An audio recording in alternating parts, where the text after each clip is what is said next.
Hello. Wonderful. Hello, folks. Welcome, howdy, to another episode of The Mind and the Martyr with another fantastic new face. We are here. We are getting ready to go with this wonderful cast we have here. And as you can see, we have the wonderful Mel with us today. Mel, why don't you go ahead and say hello? Hi. Hello. Perfect. You didn't specify anything further. I mean, yeah, to be fair, that's entirely my fault. Mel is going to be joining us, which is going to be super, super fun, playing a homebrew race, which is even more fun, and we're going to see how that goes, and I'm super, super, super excited to see how that works out. Quick few things before we go ahead and get started here. First of all, we are still going ahead with our charity fundraiser for the Philippines. The Mind of the Martyr will also be taking part. The donation link is down below. If you go ahead and take a look, there is a panel for it. The Philippines were devastated recently by some horrendous storms that have crippled the majority of the island. We want to go ahead and throw some love out there to them and make sure that they are getting the support they need. We have 4 games coming up, two shots, which will be happening. I believe the first one is a superhero-themed 2-shot, which is going to be awesome. Go ahead and check out @Friends Roll Dice for information on that, as we did have to do a quick reschedule.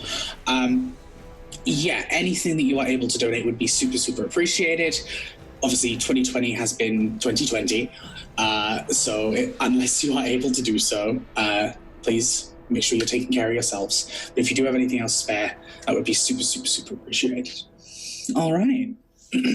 There are a few sponsors which keep the channel going. The first one I'm going to talk about is the wonderful folks at So Nerdware, run by So Many Games and a bunch of friends over there.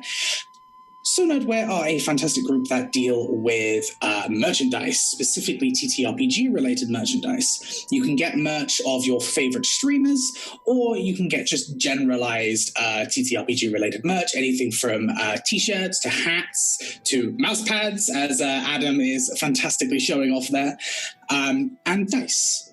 They are fantastic. They're wonderful. We deal with quite a lot of the streamers on there as well. They're all fab, and go ahead and throw in the code FRIENDS, and you'll get 10% off your order in the checkout. The other wonderful sponsor is Grinding Coffee. You may have heard of them. If you haven't, you need to. Obviously, coffee is a fantastic life source in the year of our Lord 2020, and Grinding Coffee do a fantastic mixture of various different kinds of blends and flavors, pretty much anything to suit your needs. They also have a fantastic fundraiser Kickstarter currently up in order to keep the company going, and also to be able to expand, add new flavors and all of that kind of thing. And if you're kind of a little picky about coffee, they do also offer sample packs. So you can go ahead and get a whole bunch of different flavors and decide what you want to go for. As always, I will always say pick up the Mexican blend because it's delicious. That is my personal favorite, and that's the one I will always plug. Go ahead and type in FWRD and you'll get 13% off your order in the checkout there. And all of the money goes towards helping us, 1, keep the channel running, and 2, keep on putting these fantastic charity drives, buying games from the creators and so on and so forth, and artwork and all of that wonderful stuff.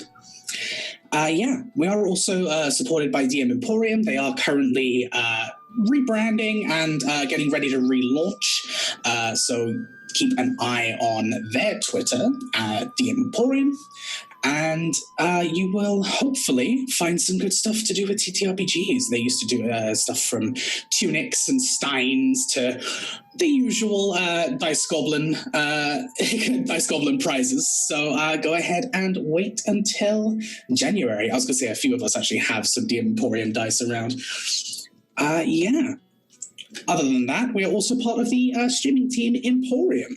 different from the M Emporium. It's a little confusing, but don't worry about it.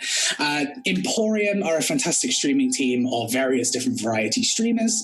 They are fantastic. We're working pretty close with them to start getting some other fundraisers going and some fun kind of hangout sessions and fun just hanging out on games. We played a game of Among Us recently. I think a few of them are starting up a Don't Starve game and all of this kind of thing. It's wonderful. It's fantastic. Go ahead and support everybody there. It's going to be great, and you will not be disappointed by the amazing streamers that are there. All right. Anything else that I've forgotten? I may have forgotten. Good, right? No, the Night Boy still posting the goat the goat game incentives. You can't introduce farm animals. Okay, but hear me out. What if we introduced another cat?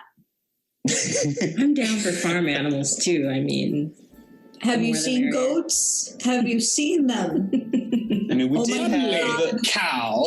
we did have the yarn deer, so The good news is, though, if you do take a look at the Nightbot, it also has the donation link there. So, yeah, anything else you can spare, super appreciated.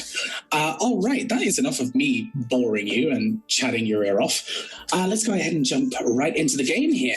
Eridan, I believe you were giving us our recap for this session.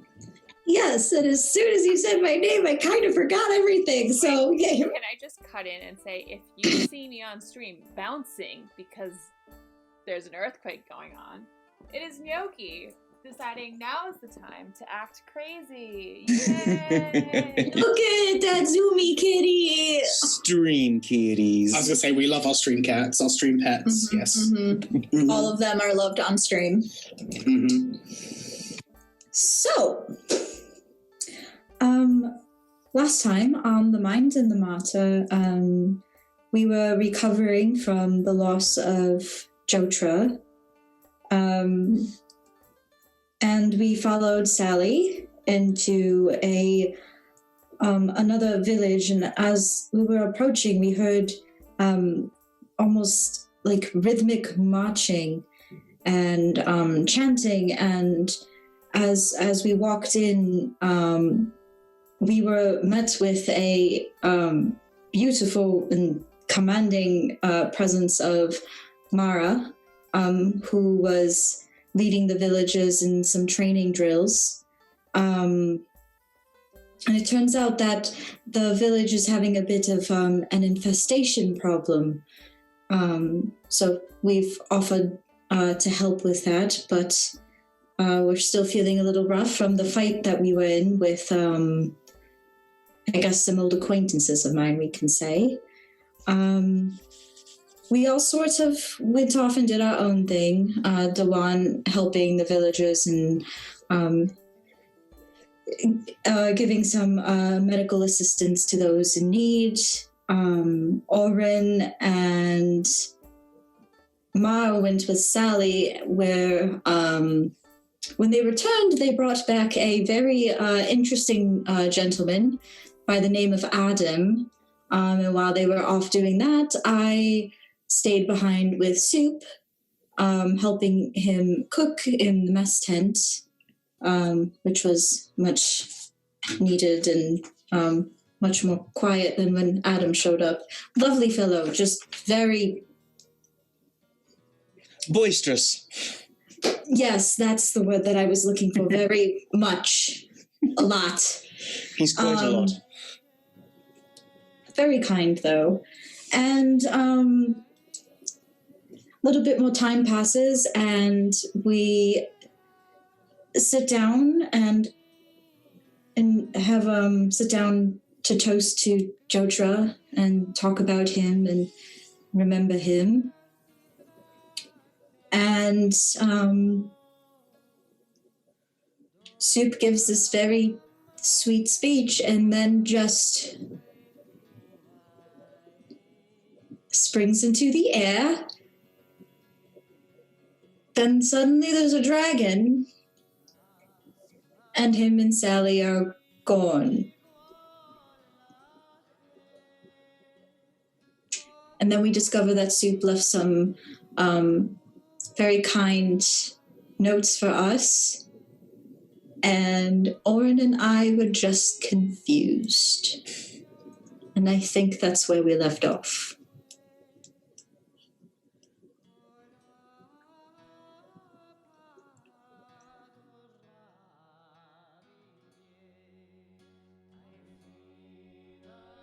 I wasn't speaking. Oh. It looks like you're... I had to click my jaw. That's all it was. Oh, I just felt my jaw suddenly just. I'm like, there we go. Yeah, Is that where we left off? Okay. Yeah. Like, oh no, am I wrong? Soup had left notes for multiple people. Small goodbye messages to everyone.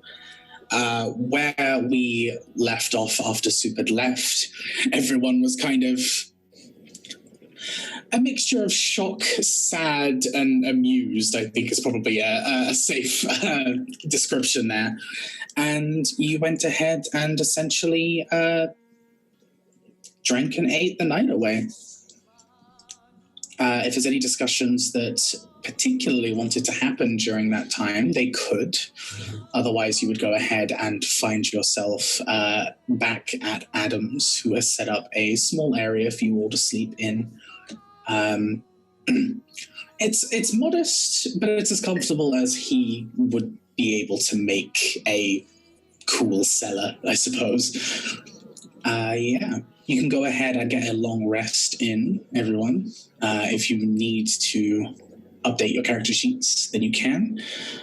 Are we going to get a pity level up anytime soon? Fuck's sake. Anyway. When we least expect it, we're gonna eat like a bite of stew gnocchi. I swear to goodness. We're gonna eat a bite of stew and level up. It's funny because we just saw like the little face in the background as you reached over. It's like, man. He's trying to spy on the neighbors. And I'm like, no, because it's bad enough the neighbors can hear me. I don't want them to see me. He's helping. So Mara would stay upstairs with the birds. Okay. She would sleep upstairs with the birds. So. All right, absolutely. I'm kind of sad that these discs don't have headphones. But Just yeah, if we're all in the same room, I think she would just go right to sleep. I think she's emotionally tapped the fuck out. That's fair. I think Ashtalora might be following around our new friend. Okay. Ashtalora does not go after the birds. I think is important to note.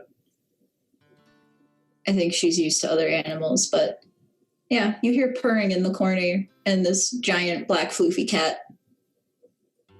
It's just there with her wings, being cute. That's it.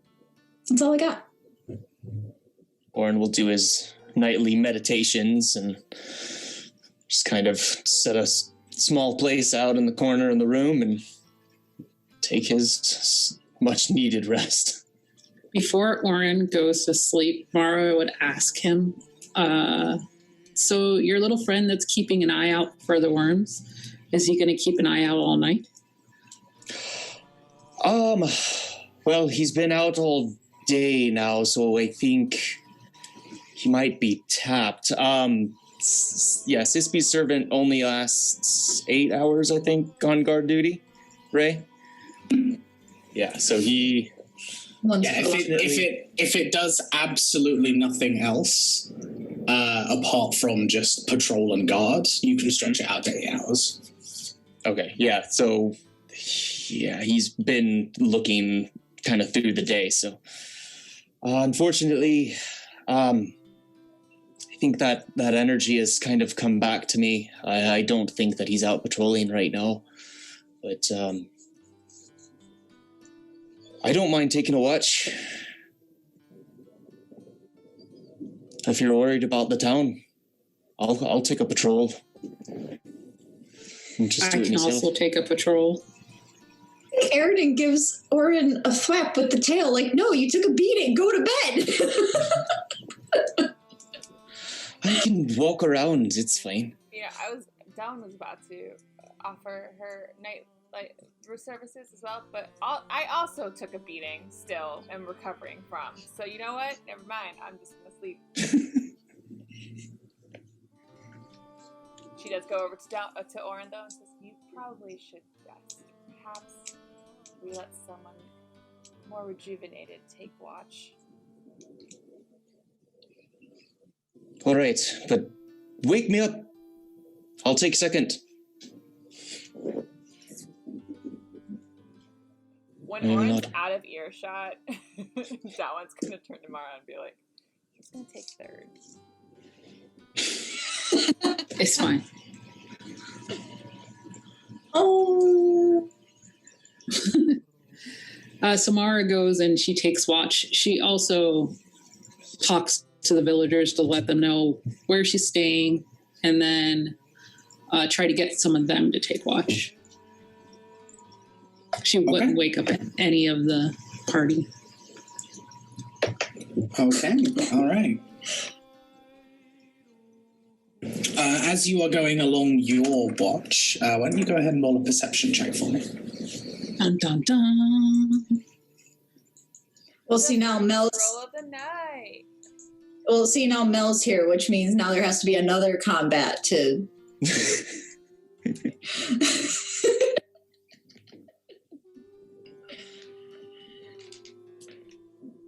Said with love. 15. What was the roll, sorry? 15. 15, okay.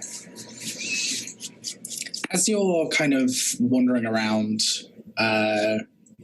which watch are you taking? Are you taking kind of an early watch, or are you taking an early a later watch? Okay. As you're kind of walking around the perimeter of this little village, you get just a slight hint of something odd. Not necessarily bad or malicious, just different. You're pretty in tune with nature, considering what you've done in your past. Perhaps not to the level of a full druid, but you definitely have some skill in it. There's just a slight feeling of something around, something has changed in the wind.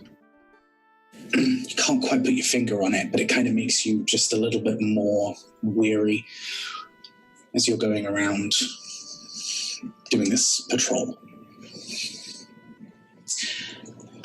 Back inside, Aridin, as you're kind of getting to sleep, you end up kind of being waked up, a little groggy.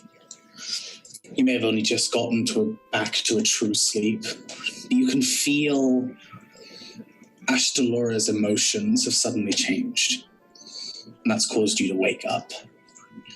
Ashtalora seems to be a little perplexed, a little on edge, even though she's currently following Mara around. You can feel this change in her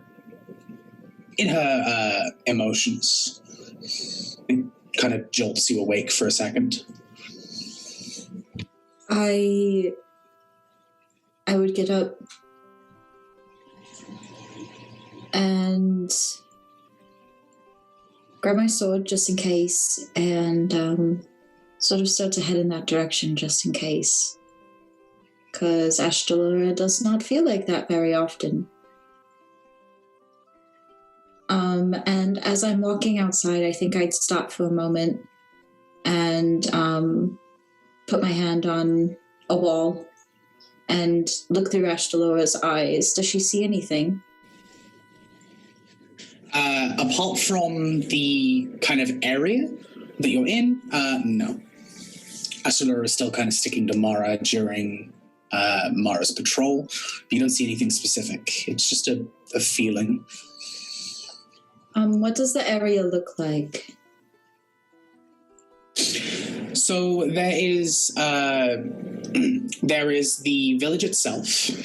Quite literally right next to it, a bit further north, is another village, which is far, far, far smaller than this one. In fact, calling it a village is a little bit of a lie in and of itself. It's probably about 5 buildings. This kind of area, you would see the meadows that you came from, and then you are surrounded by forests on both sides. Or woods, rather, both sides.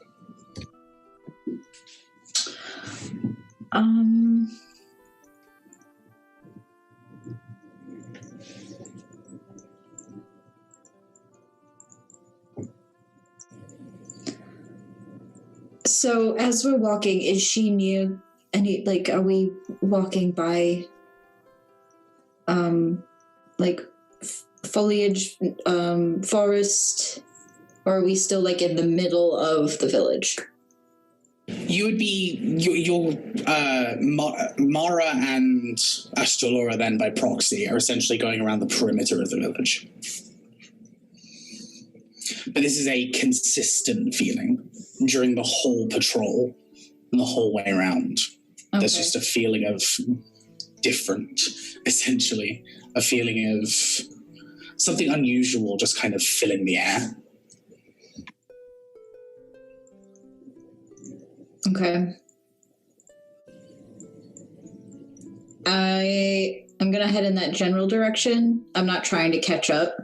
I'm just sort of doing like my own thing and also looking around, seeing what is off.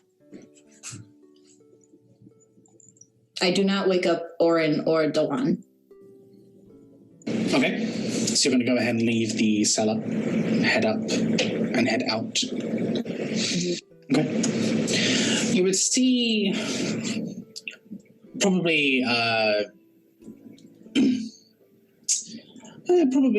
couple of 100 foot or so on like the other side of the village. Mara just currently definitely a little more weary, a little more focused, going around and patrolling. How far is she from me? That food service timing. Right there. You're currently close to the center of the village, and Mara would be towards like the actual perimeter itself. Oh, I thought I saw her. I was like, if I see her, like I'll walk over to her. I'm not gonna Yeah, you see her, but Mara is off in the distance. Oh, okay. Yeah, I'm following. It'd be like at the edge of the town. Yeah, okay. I'll catch up eventually.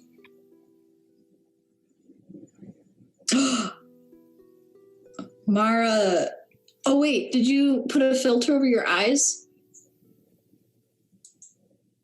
No. It's just the glasses, I think. I think it's the ring light and the glasses, probably. Oh, I thought like you were using like cat's grace or something. Like there was like a yellow light. Like I was like, cat eyes, what are you doing?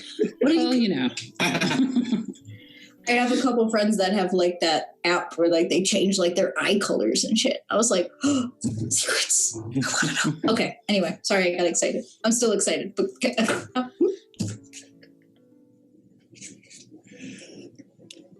don't look at me. Even though Eridan is relatively quiet, you would be able to know that she's approaching you, Mara.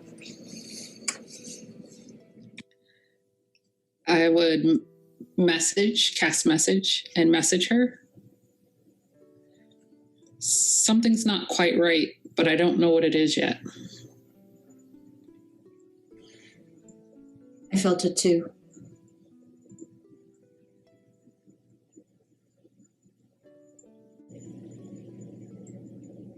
Any ideas where to investigate first?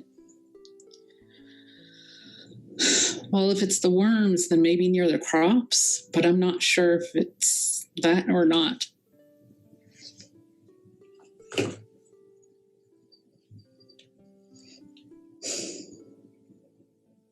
There is no wind this night, but regardless, the trees begin to creak. just slightly. What kind of trees are they? This particular area would be mostly an oak kind of tree. Kind of tall, wide, strong trees. Yeah, those kind of, just a general kind of forest. Oh, didn't mean to roll that. Yeah, this area is pretty standard. Nothing unique or special in this particular area. Okay. I thought someone was entering the scene, but keep an eye open for her anyway. Cole will. Airden won't. Airden doesn't.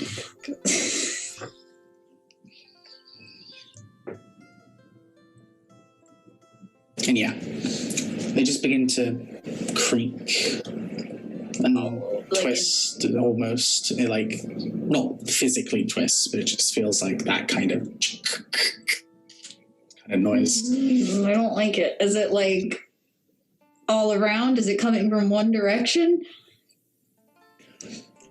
It starts in the forest nearest to where you are now. It starts with just one, essentially, and begins to build up before all of the trees in the surrounding area are beginning to make these sounds. Some of them stop, others start, then they stop, others start. It just seems to... Okay, so once I do catch up with Mara and hearing a direction that it's coming from, I'd gently put a hand on her shoulder, light enough so that she could, push it away if she wanted to. But I'm going to send Ashtalora in that direction. Okay. You go ahead and take the senses of your familiar as Ashtalora heads into the start of this wood area.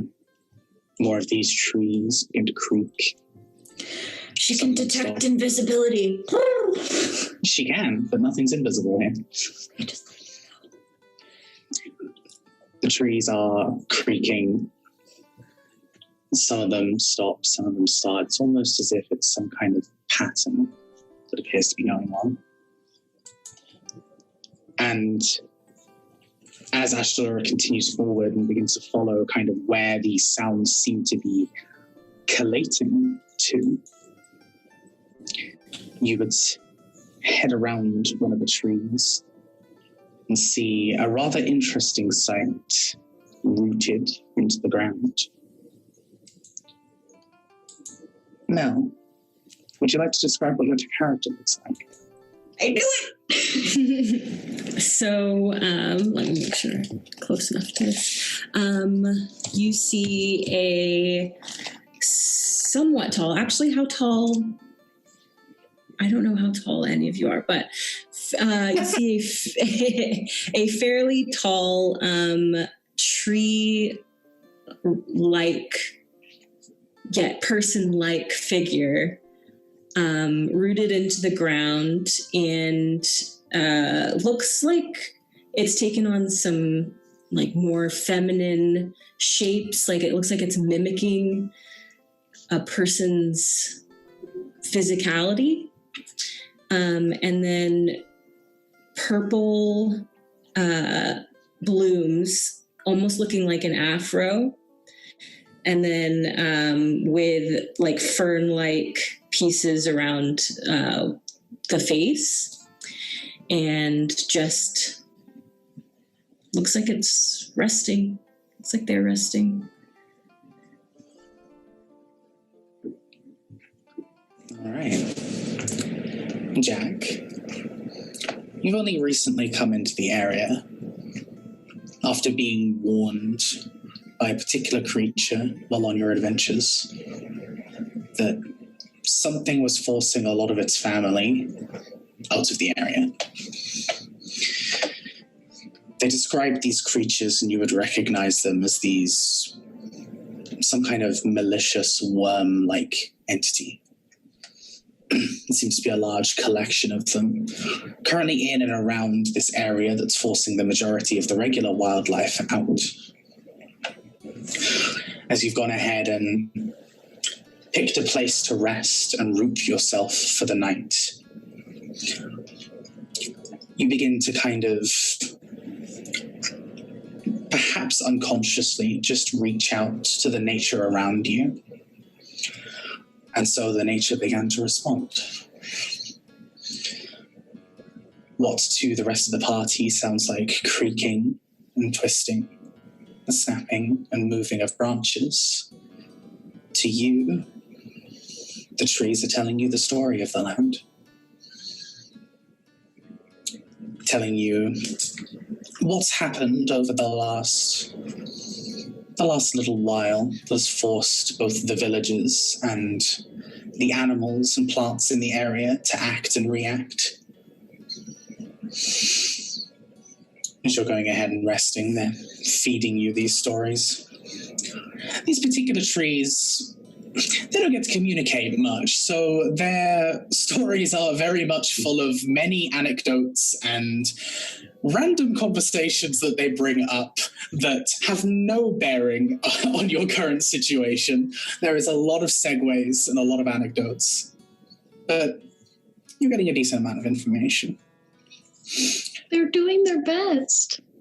They're just really excited. Mm-hmm.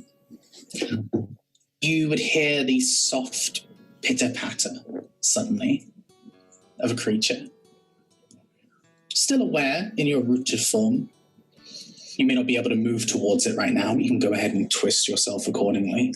Yeah, it'll be like kind of this like slow, very like stretching out, almost creepy, but not quite. And then like a kind of like a shudder to see what's coming. And just around the corner pops a small, quote unquote, Tresson. And the Tressum, a Tressum is a winged cat. Oh, okay. You see a black and gray Norwegian forest cat. So big girl and black wings, and however, right now they are almost glowing like the moonlight and looking at you. So Jacaranda kind of tilts her head and she says, "Can you talk? Am I dreaming you?"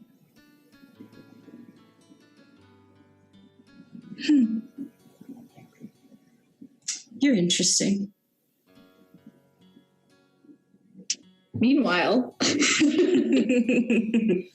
Eridan, with her hand, unless Mara moved it, with her hand on Mara's shoulder, is relaying the information.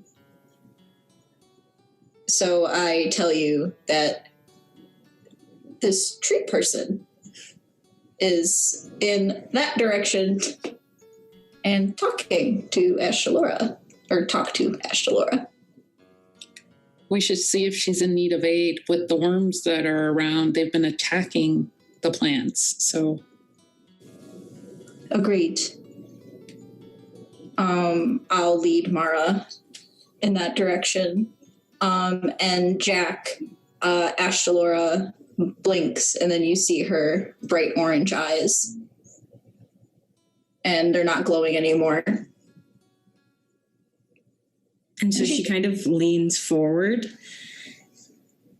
and like as her eyes go wide, you see kind of like almost glowing like bees around her.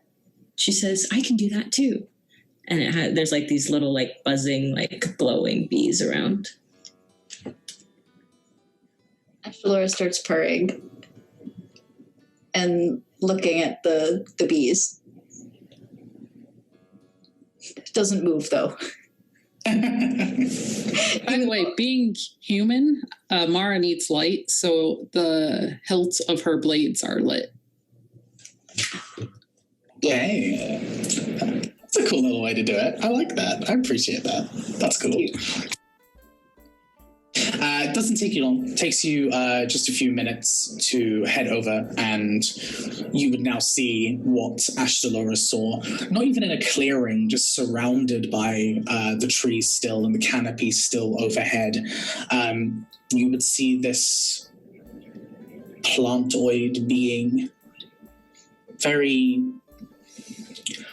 much, a plant that has begun to kind of mimic human aspects, as Mel was describing. And you would see these two individuals come around. If you want to give quick descriptions for Mel of what your characters look like, just in case. Mara is fairly tall. She has mocha brown skin. She wears her hair in a curly afro. She's got 2 glowing blades over her back. She's wearing studded leather. Her studded leathers kind of have like a train almost. So she's like got an overskirt. But yeah, she has hazel eyes. Aridin is on the taller side. Tiefling, light purple, golden horns, golden pupilless eyes. She has a double-bladed scimitar on her back. She has dark purple hair that's put up in a really high ponytail. And her one arm looks like it's made of porcelain with gold accents. It's mechanical. And on the same side, she's winged. And her one wing is also like clockwork mechanical, while the other wing is normal, so purple. So as you're approaching, you hear her talking to what was your Ashtalora. Ashtalora? Mm-hmm.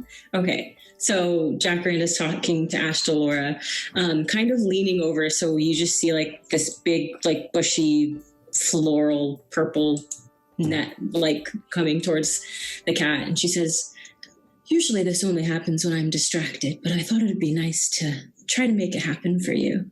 And so like the small bees are like going around, and she like can tell that someone's coming, but she's kind of focused on the cutie.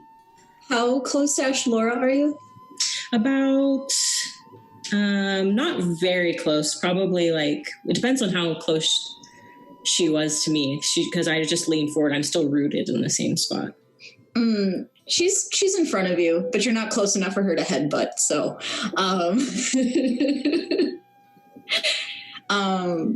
she like, if the bees get close, she's not swatting at them, but she's like gently like pawing at them, like she understands what you're saying, so she's trying to show that she appreciates it in her little kitty way, and her wings do a little flutter. She's purring. As they're approaching, you would hear Mara say, "My universe, you are beautiful," talking to Jacaranda. Oh, hi. Who are you? I am Mara, and this is my friend Aridin. It's dangerous out here. Are you okay? Are you in need of aid? I'm not in need of aid, but I have heard it's dangerous out here.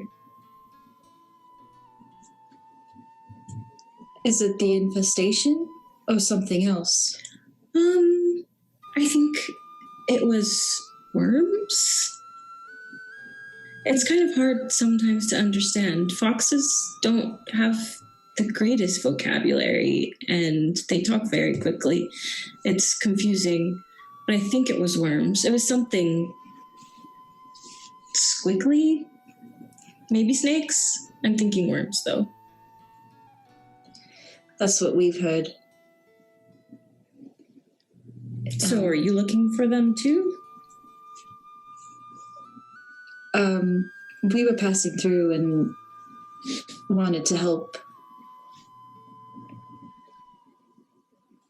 There's a village that's been attacked by the worms. Most of their crops have been devastated, and some of the villagers have been hurt.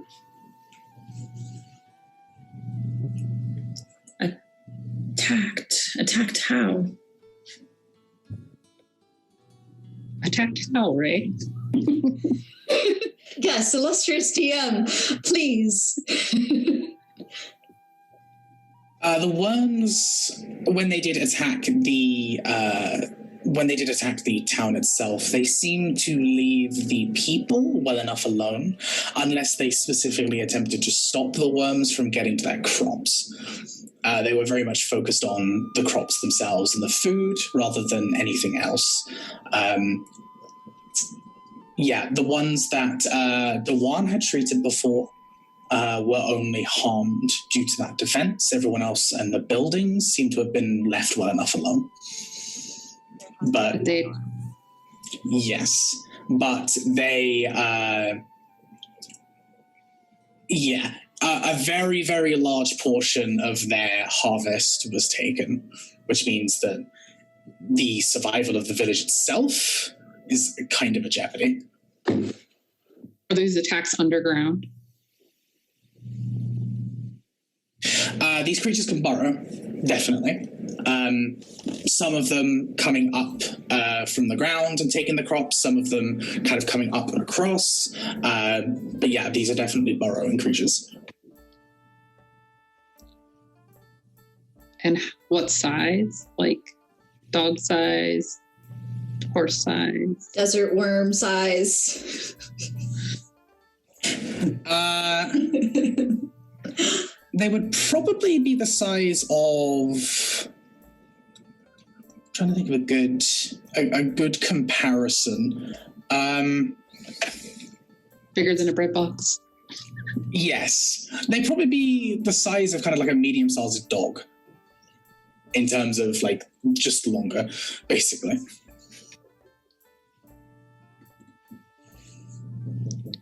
And I would fill Jacaranda in on all this, and Eridan, because I don't know how much she heard before about the worm attack.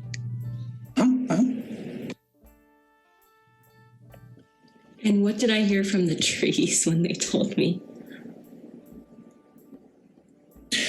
The trees were mostly irritated that someone keeps moving their roots. Essentially, someone keeps tickling their feet, and it's very irritating. No. They're constantly having their... They're constantly, when they go ahead and kind of rest and kind of shut themselves off, they come back to find that their roots have been moved into a different place. It's making the general kind of woods life difficult. Also that and the fact that a lot of the wildlife is now being driven out means that a lot of the trees are overproducing and they are not able to carry their seeds elsewhere, which means that for the last week or so, there's been a lot of buildup of kind of seeds, leaves, and other such. Did I feel anything as I've been rooted? I'm not sure how long I've been rooted, but... It's up to you. Yes.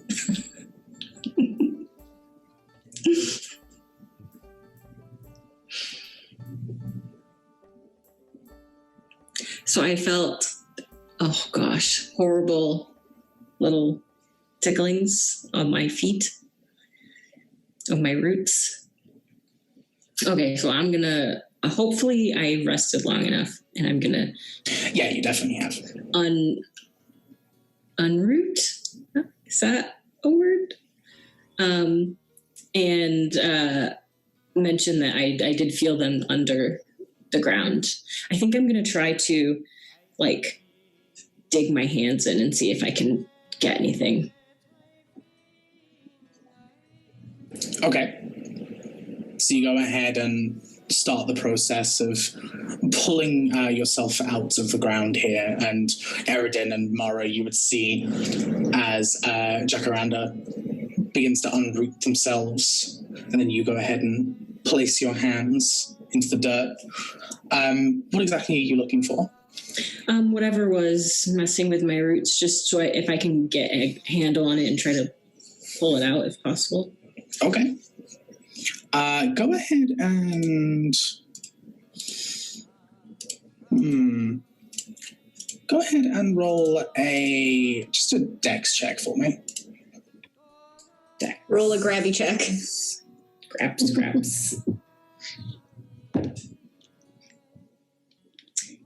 8.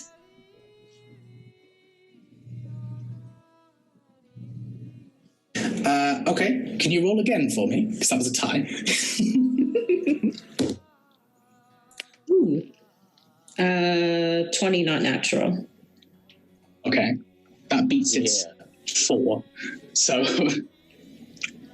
as you're going ahead and pulling yourself up, you feel, just as that last kind of section of root is coming out, you feel another kind of just touch.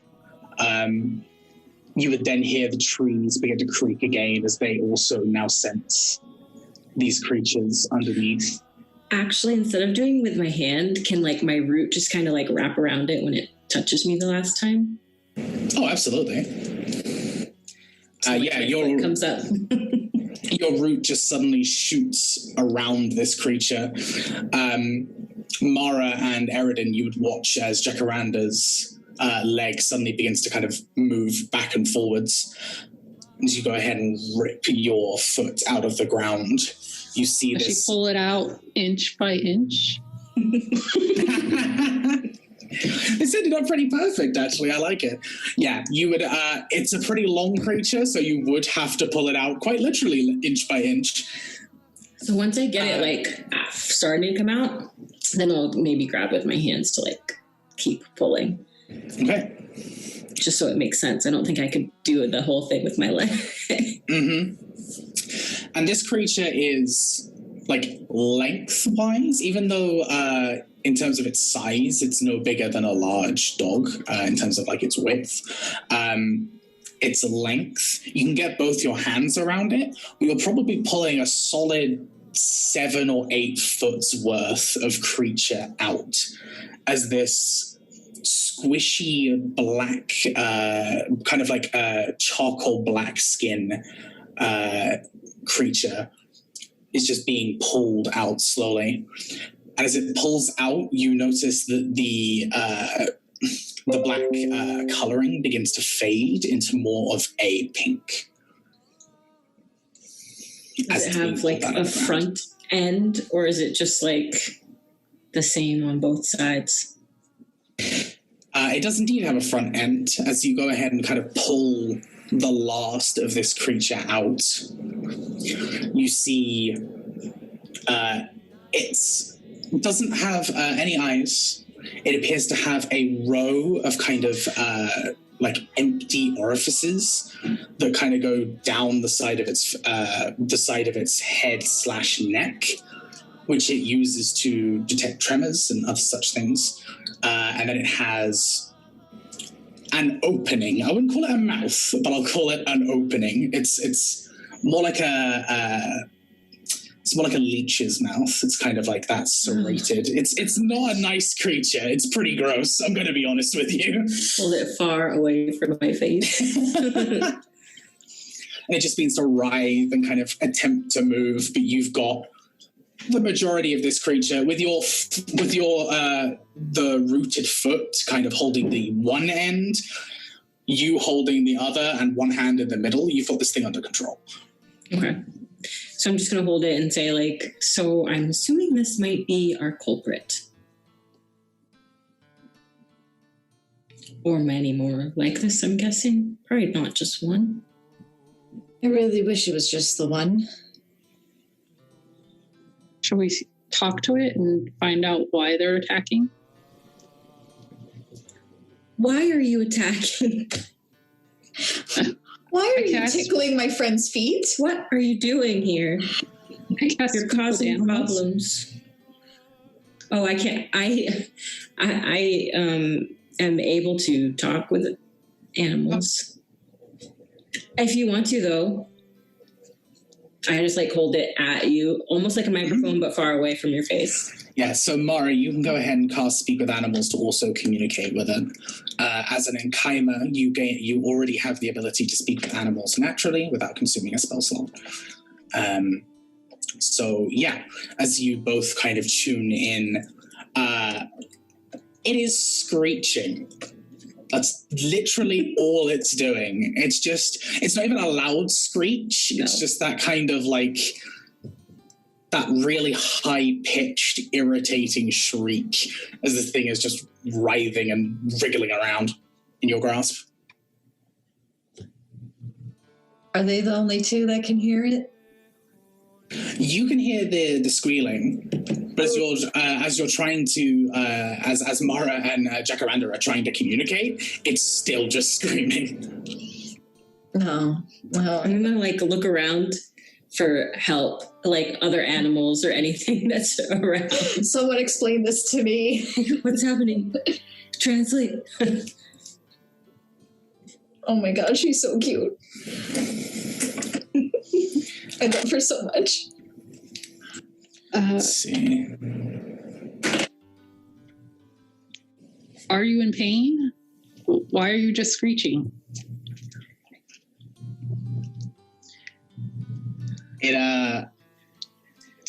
Help. Help. It stops wriggling for a moment as Mara asks this question. Just Held. I mean, held. I hate it. Hate it. Well, I was being tickled, and you did not ask to do that.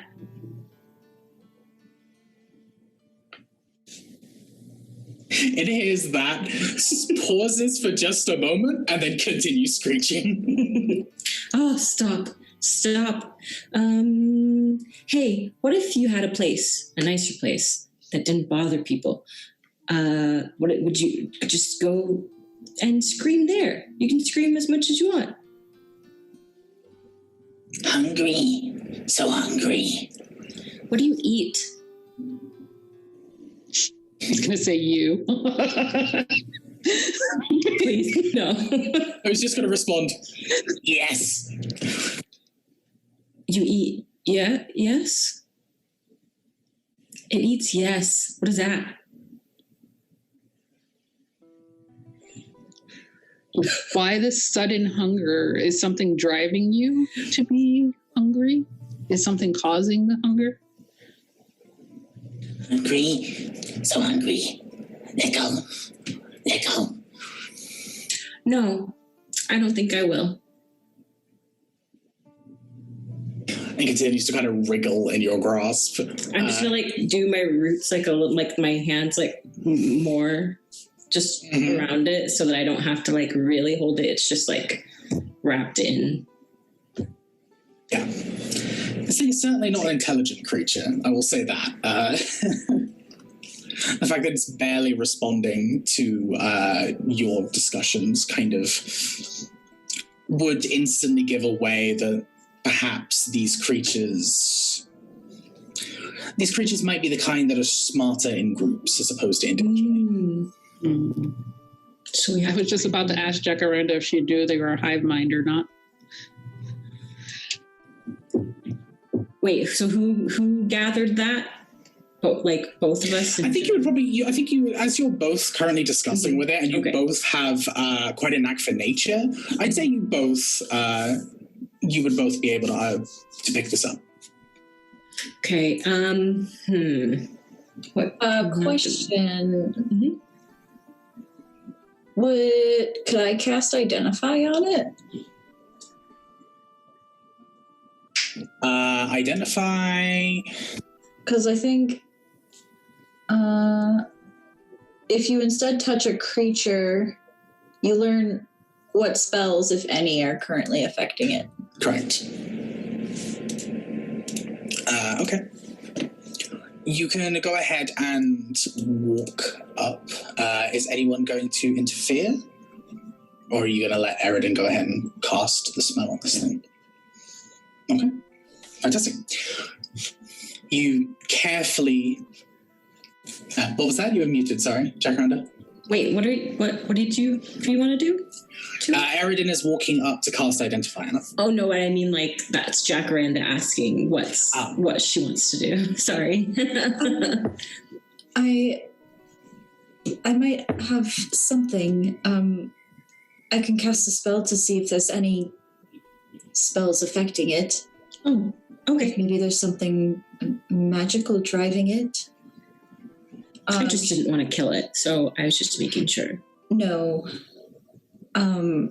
She's going to take her mechanical hand, and like the gears and things start turning, and you see the runes on the side light up, and she touches. Reluctantly, it's like a touch it. Because it's gross. There are no spells currently affecting this creature. Nothing magical, it seems. Do you think we'd be able to follow it to where it lives with the other ones somehow? We could try. I keep forgetting Dewan's not a druid. So I'm like, oh, let's go get... Wait, I feel like we should go get the rest of the party anyway, but like my thought was like, oh, we can go get Dawan and she can like change into something and follow it. I mean... I might try. I could follow it. I just couldn't... I could change to something more feline. To cast Sixth Sense.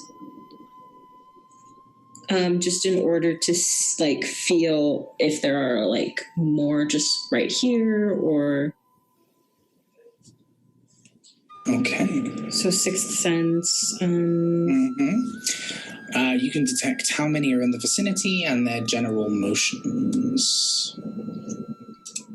I believe is unless that spell is written differently. It doesn't let me say how much, but it will, or how many. But let me check. It'll tell me if they're like good or evil, or I'll just get like a general presence. Yes, indeed. Okay, so as there's this, actually, no, you describe it. What does this Sixth Sense look like? I'll say it kind of looks like glowing, like roots or like ivy going down like into the ground, and then just like going in, and then I start sensing. Okay. There are... Second, just need to check the range. 60 foot. There are a few of these kind of general... It's like a vibe check in a cantrip, basically. That's essentially what it is. Is it good vibes? These creatures are... Sounds like hangry. Sounds like hangry vibes. Yeah, these creatures are unaligned. Okay. It's just a general sense of unease that comes over you and just washes across your feelings. Okay. So I will communicate that I don't think they mean harm. I think this is an accident that they're even here. Can you communicate with plant life? Kind of. It's not super... Usually when I'm resting, it's easier. If I'm not resting and I'm not rooted in, it's harder for me. I'm working on it. Could you maybe route and see if there's a certain direction they're coming from or going to? Is that something I would be able to do, right? If you wanted to talk with the plant life around you, you could certainly go ahead and try. Absolutely. I guess it depends how receptive the plants around you are going to be. Go ahead and make a persuasion check for me. Okay.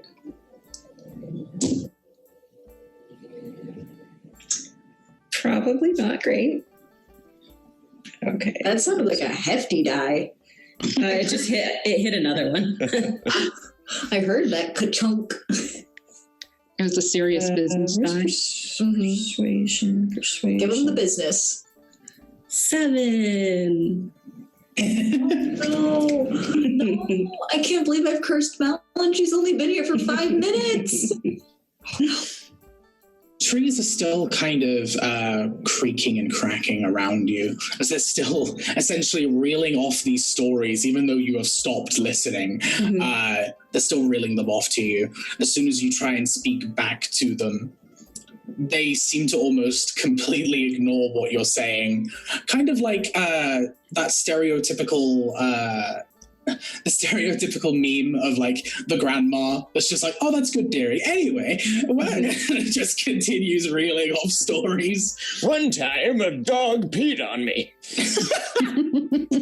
So like as they're doing that, like you kind of see almost like Jack's eyes like glaze over a little bit. Like she looks like up and not necessarily at anything. And then like the glowing bees like come back and just like go around her head and just like it's like she's almost like not really there for a second, and then she comes back and she says nothing of interest.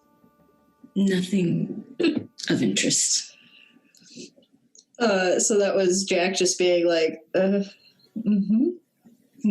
zone out. Like, okay, we're listening kind of, but not really, and we're gone.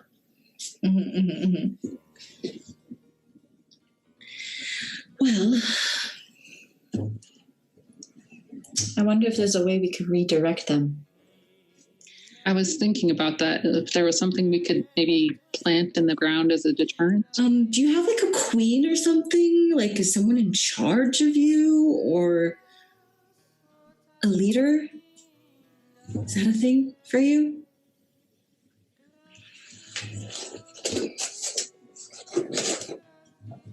Take me to your leader. Yeah. This is not the droid you're looking for. It stops squealing and suddenly goes just quiet. Oh, I thought something horrible was going to happen. Sorry. And it begins to stop wriggling in your grasp. And it just seems to have quietened down a little bit. Doesn't want to answer the question. I think that's a yes.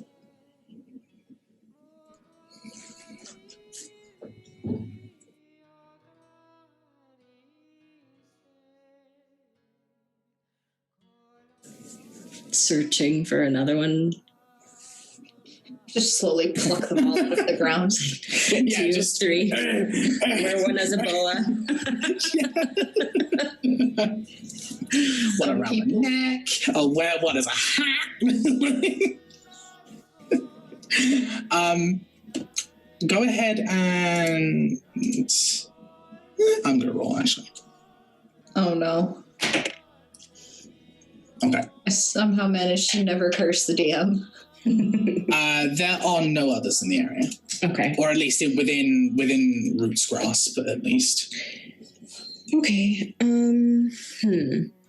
Mara would say, if you can hear us, whoever is in charge, we do not want to hurt your folks, but we cannot continue the devastation that you have been been, I want to say rotting, but that's not a word.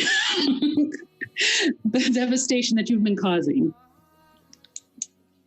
And I would try to intimidate whoever's on the other end listening. Okay.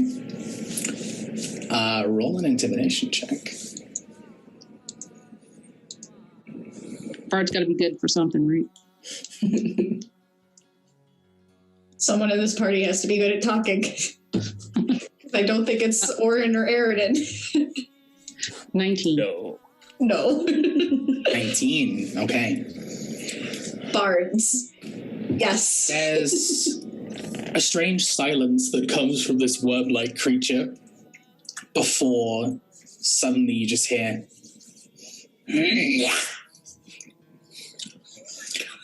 And as that happens... That's me this year. That's the sound I make to 2020. the center of the worm crushes as it rips itself into, No. just with the force of its muscles. And Is it both gonna be- ends now lie limp, one in your root and one in your hand. I was hoping we would get 2. I know. I Wait, thought how come this is the second time we've had a fantasy cyanide pill? Yeah, what's going on here? Okay. Well, we're back at square one. This is what I'm thinking. Well, first of all, are we working on this together, or should I just go do this? How is this working?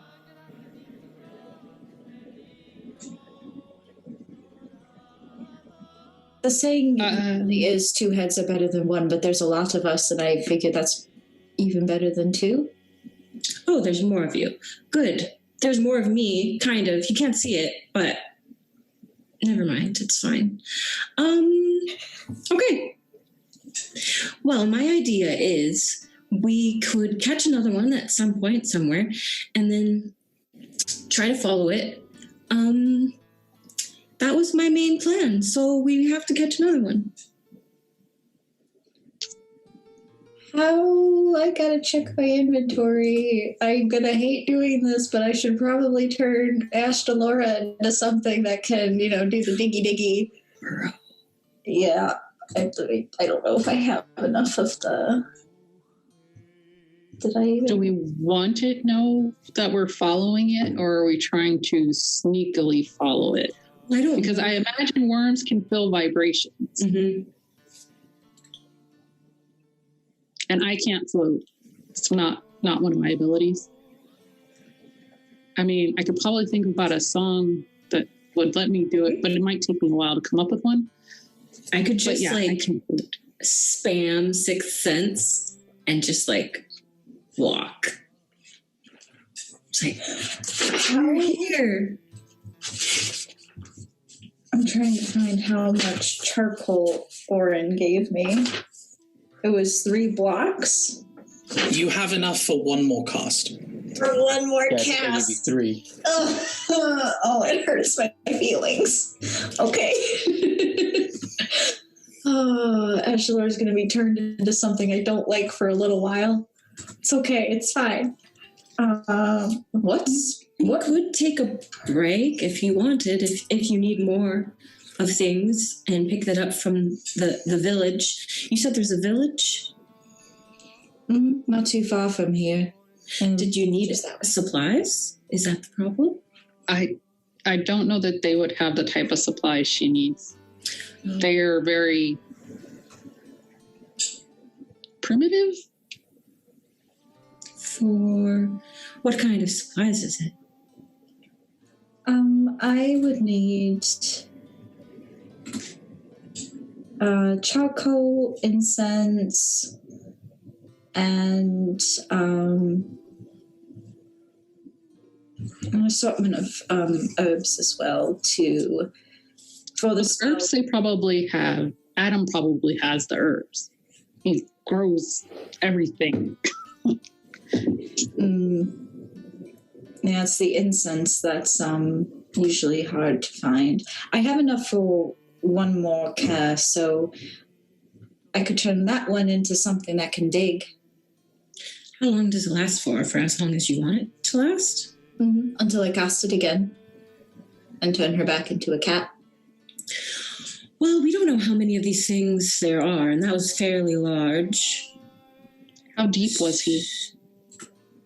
I don't know how deep my roots go. He was probably about 3 foot. Okay. It's quite a bit of distance that you were going ahead and pulling him out any further, and you wouldn't have been able to reach him. Okay. Could Ashtalora feel the vibrations in her cat form of the worms crawling beneath? I don't think Tressum have tremor sense, so no, I don't think so. I just need everyone to know that as a familiar, I could turn Ashtalora into an abominable yeti. And I just need everyone to know Why that have you is... not done that yet? Why is that not? I love having a kitty, but I what? love having a giant cat, but a giant abominable yeti? Yep. And an abyssal wretch. So these are all... I don't even Are know. Tressum sight hunters or are they smell hunters? Tressum are both. They have the ability to. My words have now failed me. They have the ability to see things that are invisible, and they have keen smell.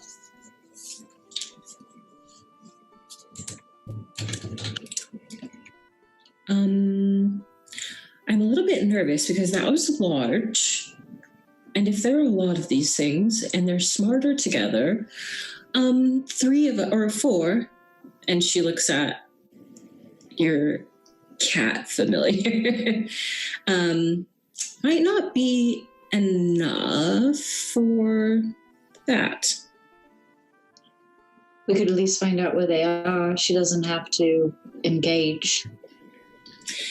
That's the thing, though. Sometimes you don't get the choice. And Bray, I'm sorry. They were attacked at night every time, the village? Correct. Okay, so I think they're nocturnal.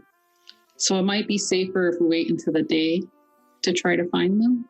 But if we're trying to find one and trace it back, we'd have to wait until tomorrow then. Right. Yes.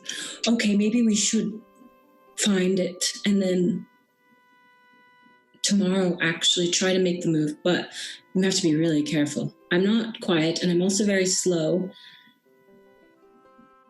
Just to let you know that.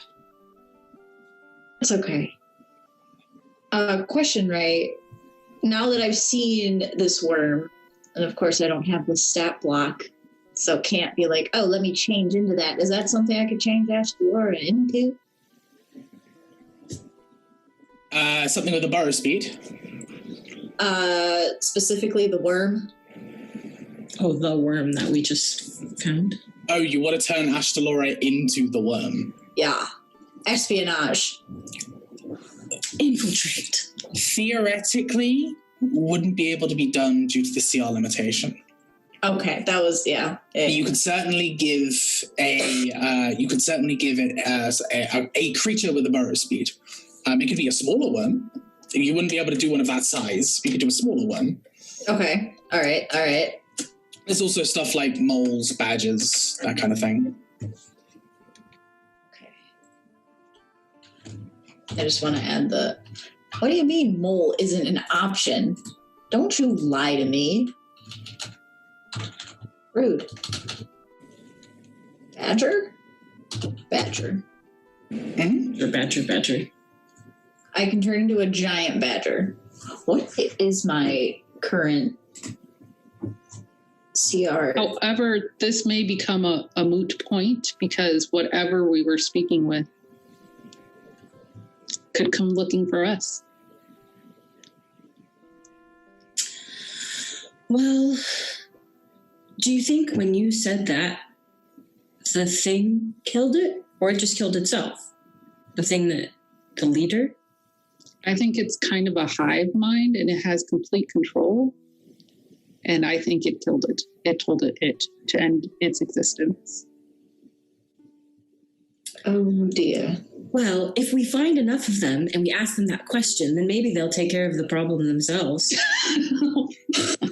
We'll just intimidate all of them to death. Sounds good to me. If they are doing it themselves. That would make things rather easy. More convenient than trying to find them.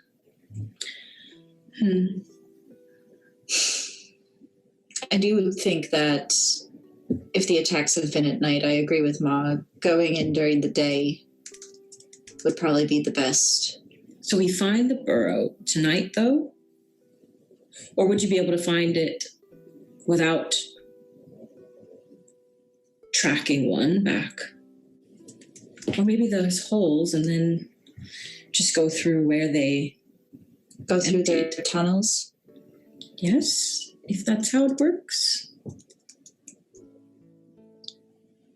Where's a ranger friend when we need one? We have a perfectly good nature cleric who's at home sleeping.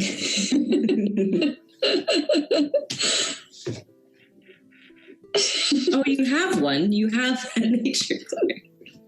Yeah, in my pocket, don't you know? Pocket cleric. So many clerics. And so many cats. And so many cats. I think that's what the new Be Right Back screen is going to be. Cats. I think it's just going to be the party. Cats. Someone to help us with party cats. We're changing the name of the show to Cats and Clerics. Jesse, you're muted on Zoom. I know. Oh, no. I was gonna say, if you need some help drawing said party cats, you know who has tons of experience drawing party cats? I'm here for the party cats. I'm here for Yes, I just need to say that Jesse drew my cat as a barbarian, and it was adorable. So Jesse drawing cats, 10 out of 10. I also drew Gnocchi, my cat, as a rogue, which is hilarious because he's the least sneaky cat, other than his coloring in the world, because he sounds like an elephant when he goes anywhere. It's literally the weirdest thing. He's like this big. He's so tiny. But he's and then so you hear his feet. And all you hear is pat, pat, pat, pat, pat, pat. Austin and I were sitting on the futon watching something, and we felt him walk past behind us because the floor bounced. We're on the ground floor. So I say that we rest for the evening, and in the morning discuss it with the rest of. Oh, have you not fellows. slept yet? No. Well, we'll rest. I will. Well, this is where I rest. So then you can come back tomorrow, and if I catch another one, I won't ask it any questions. I'll just keep it for a while. I'm sorry for your ears. That was a dreadful noise. It's okay. I can tune it out if it lasts long enough. And will you be okay here by yourself? Maybe. Do you have a way to contact us? When you come back, I will. I have a sending spell, and I think Mara has something too, so we can send you a message when we're coming back. Okay. I've been fine so far. Only felt, a little bit, but it didn't seem to bother me. It just went by. That's good. Okay. We'll let our other friends know we'll be back tomorrow then. And so I'm going to go to work, putting my roots in. Since I don't have to rest more, I'm just going to, search for worms. Gotta get the worms. Mara and I head back? Yes. And I let one of the villagers know who's going to take the next watch about Jacaranda and to leave her alone. She's a friend. and that we're hunting worms. As you all have ended this conversation and you begin to split your separate ways, the worm's no longer there. What do you mean? The one that Instead, was Pieces? there are 2 burrowed tunnels going deep into the It ground. was inside my hand. Mm-hmm.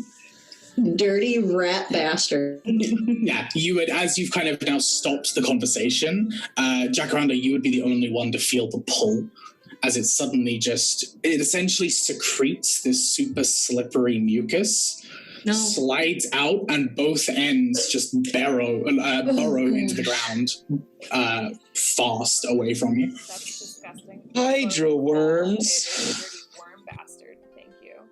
So I'm And then Mara would say, okay, I don't think you should stay here. well, is there a nice garden somewhere inside? I'm sure we can find you something. Okay, but what if it's a giant pot? Oh, it's fine as long as there's like nutrients and stuff. As long as I know there's what dirt. fruit is. Yeah, do they have orchards or like something? What's this village like? It has walls. Well, the place where we're staying, yes. No, it doesn't have walls. But the place that we're staying, the person is a gardener. He grows fruits, so he's likely to have like some place where you can like tree out. Okay. So where we can read that, Jack. Where you can tree out. Yeah, that's what I'm at right now. Yeah, man, just got a tree out. Oh my god. Gotta get replanted. Also, Ray, illustrious DM, we're trying to keep our new friends. Describing the gross, slimy worms. Yeah, so I pick up dirt and I kind of rub it on like to try to get the secretion off. No, thank you. You can go ahead and wipe the mucus away. I hand you a water skin. Here's some water if you. And I just pour it on. Well, I start pouring it and I say, wait, how much can I have? You can have it all. So I pour a little bit on the hand, but then I pour the rest of it kind of like on my roots. Oh, I love her. Okay. I watered myself. This is too cute. I can't help it. And unless there's any other business in the forest, you can go ahead and head back to the village. Mara, you have a discussion with one of the villagers and set up a rotating watch so everyone can go ahead and get some rest tonight. Your host, Adam, is currently just passed out in his little corner. He doesn't actually have a bed in this building. It just seems to be a chair that he just goes ahead and sits in and curls up. And as he does so, you can see he's, as I said before, he's got very kind of wide shoulders. You can see that a few of the birds have actually kind of curled up in between his neck and across his shoulder and gone to sleep there across his shoulders. There's a couple kind of tangled in his hair as well. And then the rest of them are kind of scattered across the room in their own respective perches. You can go ahead and step inside. For Jacaranda, there are kind of the crop areas that are now empty that you could go ahead and kind of plant yourself into, or you can go ahead and have a chat with Adam and see whether he has anything. Also come in and chat because I want to see the birds. Okay. As you step inside, there are many different small birds, some of them on various different perches. There are probably a good 20 perches just scattered around this building, essentially. And what are their names? I'm just kidding. There's mango and blackberry. And kiwi and strawberry. Berry and banana. All Where of did we the land on birds- passion fruit? Was Passion that fruit. All of the birds have little collars around their necks that have a teeny tiny fruit. That's all there is. Just a teeny tiny fruit. Wait, To is designate their it- names. Is it the name of a teeny tiny fruit? Is an image of a No. It's literally just a little. It's a charm of a fruit. Yeah, it's a little fruit charm, essentially. Perfect. This is very important. And then some of them are snuggled up with Adam, and some of them are Oh, they're sleeping. elsewhere. Mm-hmm. Never mind. She's not gonna make them all up. There are no nocturnal birds. There's no pygmy owl somewhere. No owls, just birds. Parakeets and budgies and those kinds of birds. I feel like Jack got so excited to see the birds and was like, Yeah. So Mara would go up and shake Adam. To be fair, by shaking Adam, a few of the birds would now wake up. So, because they are kind of on his person, they They need to earn their rouse keep themselves. anyway. A few of the birds around themselves to just kind of flutter a bit further away onto a few perches as Adam's just. It's not juice time yet. It's not. Oh. All right. He kind of pushes his hair back a little bit and tries to rustle his beard to make himself look a little presentable, and then just gives up. And I would say, first of all, Adam, a hug. Should we get a hug? Just these large tree trunks of arms just come round and give you a big hug. And then next we have a new friend, but she needs special accommodations. So do you have any really good soil she may be able to use? Just a nice patch of dirt. He goes, as he's still kind of bringing himself to, he's like, I don't use drugs. That's not a euphemism, is it? Okay. No. She needs soil. And she that Jack. His head kind of tilts a little bit. He's just.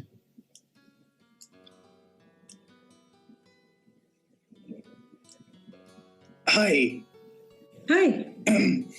We just let her be outside, but we kind of interrogated one of the worms. And I don't want her to be alone.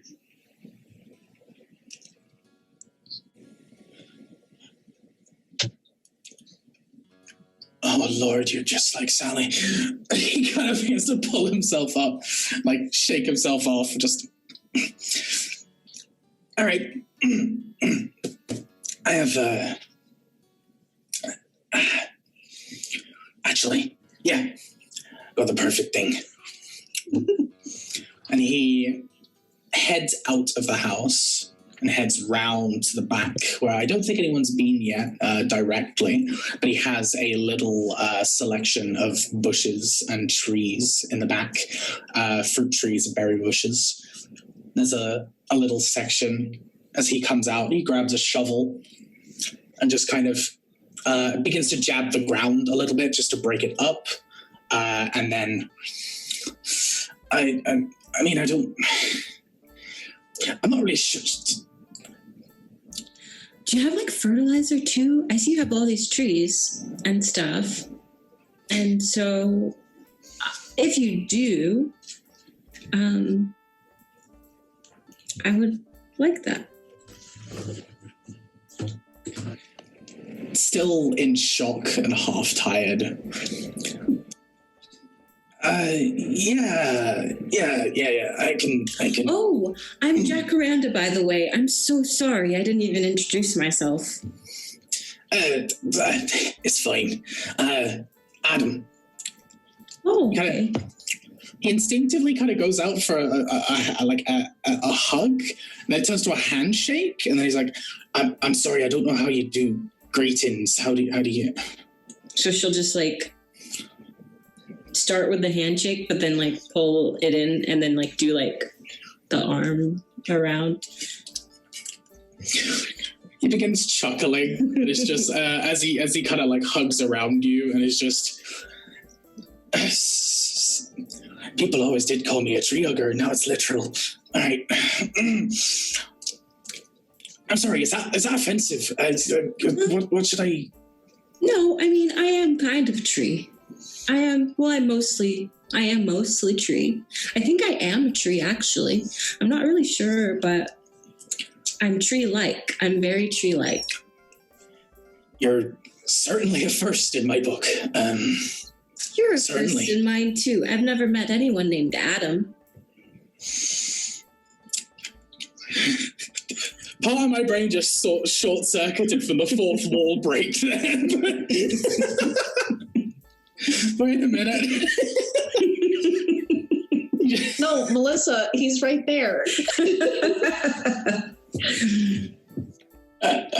What a unique name. He's just kind of nodding again. Nodding again, lets the hug go. And lying on the back wall is a few like smaller barrels. He goes ahead and kind of picks one up and lifts it to you, and it's full of a mulch that he uses to grow the rest of the plants back here. She like kind of squeals when she sees it and then just like grabs it. Thank you. And then she like goes to the spot he like organized for her and then starts getting her roots in and then just like dumps the mulch around her. He'll leave a watering can and then turn to Mara and just say, you mind if we have a quick discussion inside before you head to bed? Sure. Can one of the birds hang out here with her in case something attacks? I literally don't deserve Mara. Send tweet. That's what she said. Send tweet. Oh Hey, no. I think I could do that. And he, a slow kind of waddle around the corner, opens the door. Grapefruit, come here. He just sticks his finger in, and this little bird kind of appears on his finger. He goes ahead and heads around to Jacaranda.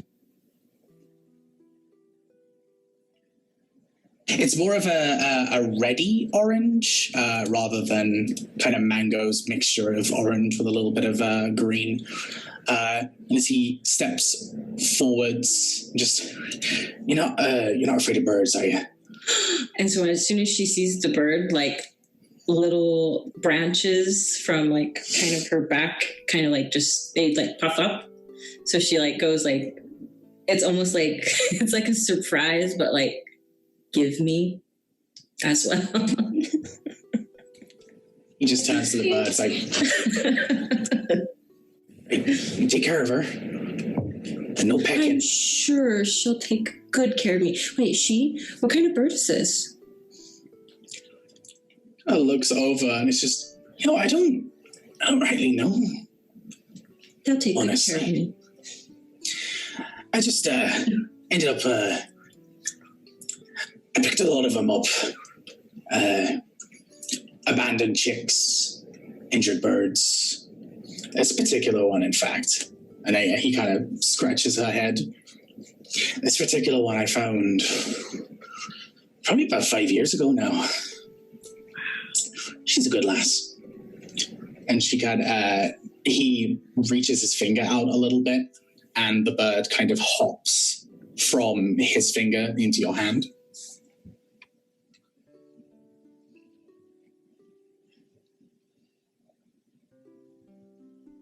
It goes ahead and makes itself comfortable, and it's a singing bird, so it does a few little kind of chirpy whistles and a little song, do druid you? craft like a little nest.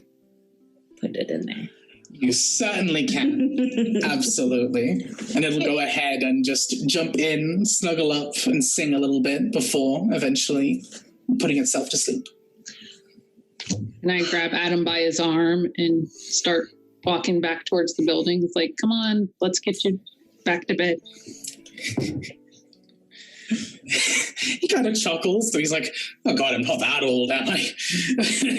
And kind of carries on walking.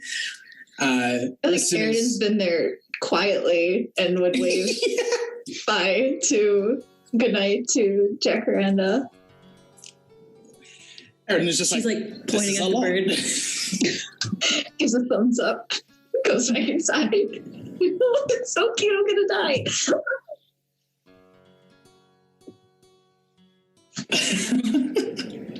All right. Yeah, as you go ahead inside, Adam doesn't really keep you very long. He just kind of says, sorry, before you go, oh, what? I've never seen... New friend. Can all... And it kind of turns around to Eridan. Can all trees do that? I don't think so. I've heard stories. Because Bard. Mm-hmm. I think... But as far as I know... I was going to say, out of everyone, I think you and maybe Dawan would be the only people who would actually know what heritage Jacaranda's from. I don't think anyone else in the party would know. Cool. But yeah, he looks at you very confused. He's just, stories, got you. He goes ahead and reaches out to the nearest cupboard, just pulls whatever drink is there, pops the cork, and ends up being kind of like just an orange juice or something. Pops it, drinks it down. Okay. I'm going to bed. Make yourselves comfortable. Good night, Adam. And she kisses him on the cheek. Oh, well, he kind of blushes a little bit. He says, oh, good night. Go ahead and snuggle back in the corner. Sorry, go on. Tamara, are you staying here? Or do you have somewhere else to stay? No, I'll be here. I'll be up here with the birds. Okay. I'm gonna head back down. Wake me if anything happens. Sure. Okay. Good night. Good night, Eridan. And I'll go back downstairs, and I want to move my bedroll next to Oren. Oren is propped up actually against the side wall, and he's got his staff out, and he's just like using it as a pillow. Eridan will pull a blanket up and cover you up. And then she'll go to sleep. Mar just will spread her bedroll out in one of the corners and go to sleep. If you were to look towards Dawan, she would have woken up to see you, but all you would see are 3 pairs of reflecting eyes. And then she'd go back to This sleep. party has so many cats. Jesse, you need to work some magic, please. Please. It's so important. Okay, all right. Okay.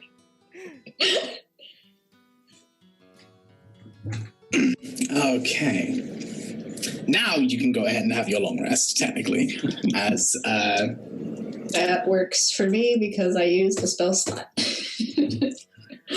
so did Mara as well, I think, with the Speak with A couple of Animals. spell slots. Yep. Yeah. Okay. So, you're awoken probably earlier than you'd like. You get a nice and comfortable rest, but the party who are currently in the cellar, I think Mara would be the first to wake up to this, and then everyone else would, to the tweeting and chirping of many birds upstairs that are singing their morning songs. It's not just grapefruit that they're all singing birds, all of them, every single one. So it is quite, it's quite the cacophony of sounds as you wake up this morning. You arise better rested than you thought you would be, considering you slept in a fruit cellar. You notice that Mara is not with you, as they are upstairs, currently sleeping in the room with the birds. The first thing that would probably happen as you awake would be Dewan. There is a strange aura that is now emanating nearby. I would, definitely wake up first. I'm also going to firmly carry the cats past the birds outside. And then probably, since I'm outside, I'm assuming the aura feels stronger? Yeah. Go explore or investigate that. Just like, Go ahead and feel this just strange feeling around you. You go ahead and turn the corner around the back of the house, kind of following where your instincts are taking you. And you would see Jacaranda. It is up to you whether you're still rooted or whether you're kind of looking around or whatever. So she's not going to be rooted. She actually has taken the watering can and she's like poured it all in the area. And so there's just like mud. And she's just like with her roots just like in the mud. Just that's what she's doing. Yeah. Stomping in puddles. Alright, so Dawn I love it. quite a bit away to avoid the splash zone. She was like jumping and like good morning. And she's like stops and like slowly turns around. Good morning, the sun's up. It's bright. How refreshing to not be the only one up so early. Oh yeah, I'm up with the sun for sure. The sun is what gives me all of my energy and power and food in a way. It's life. I agree. Although I find it a little hard to wake up in the morning. But things need to be done. I'm Dawan, and she's going to bow towards just like a really polite bow. Still staying away from the splash zone. Just not gonna even risk that. So then Jacaranda also bows and she says, "Oh, I'm Jacaranda." You were not here yesterday.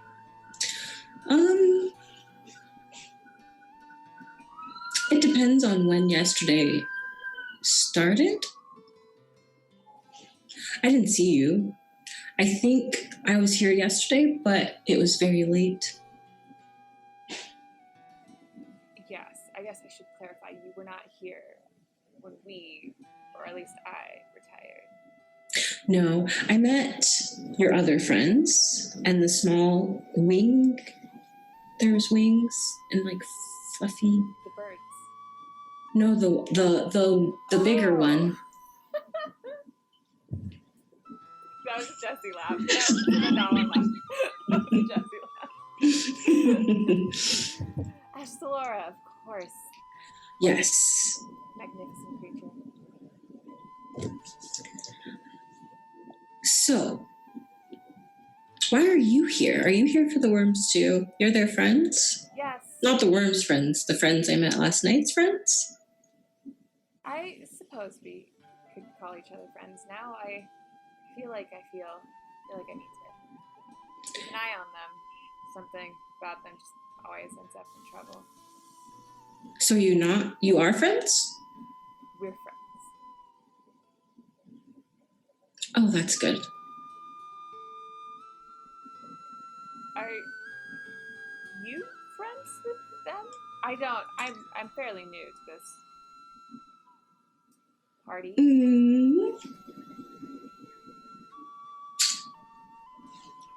I don't know. We did have an experience last night. So I don't know if that means that we are friends. Okay, but you're not like a Sally type where everyone knows about you. Who's Sally? Oh.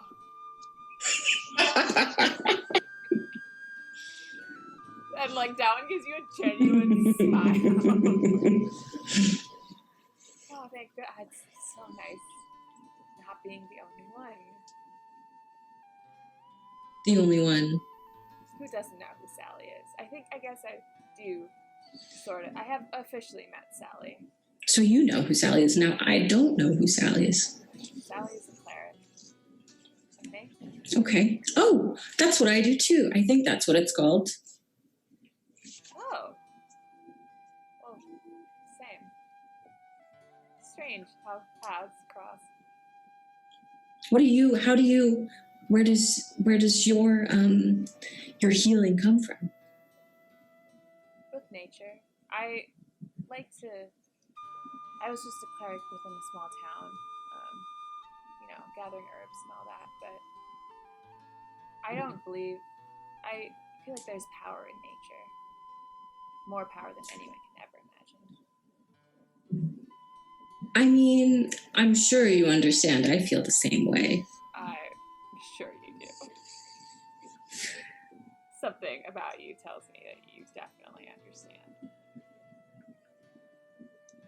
And she's just like staring, and then like all of a sudden like those little bees start coming up again, glowing around her head. And she's not quite looking at you. She's kind of looking past you now. I'm going to look behind me. Oh, I'm sorry. And then like they stop glowing. What were we talking? We said from nature. You get your powers from nature. Yeah. That's very cool. I do too. Except specifically like light, the sun. Like I was saying. Of course. Light for you is light. Yeah. And for other people too, if I help them. Because my powers come from the light. So then the light is helping them and giving them life. I do find nice warm sunlight to be extra rejuvenating. Yeah, sometimes if I'm hurt, all I need to do is be in the sun, and then I'm not hurt anymore. It's really good to know. I'm very glad that that's the case. But I don't like the dark, so...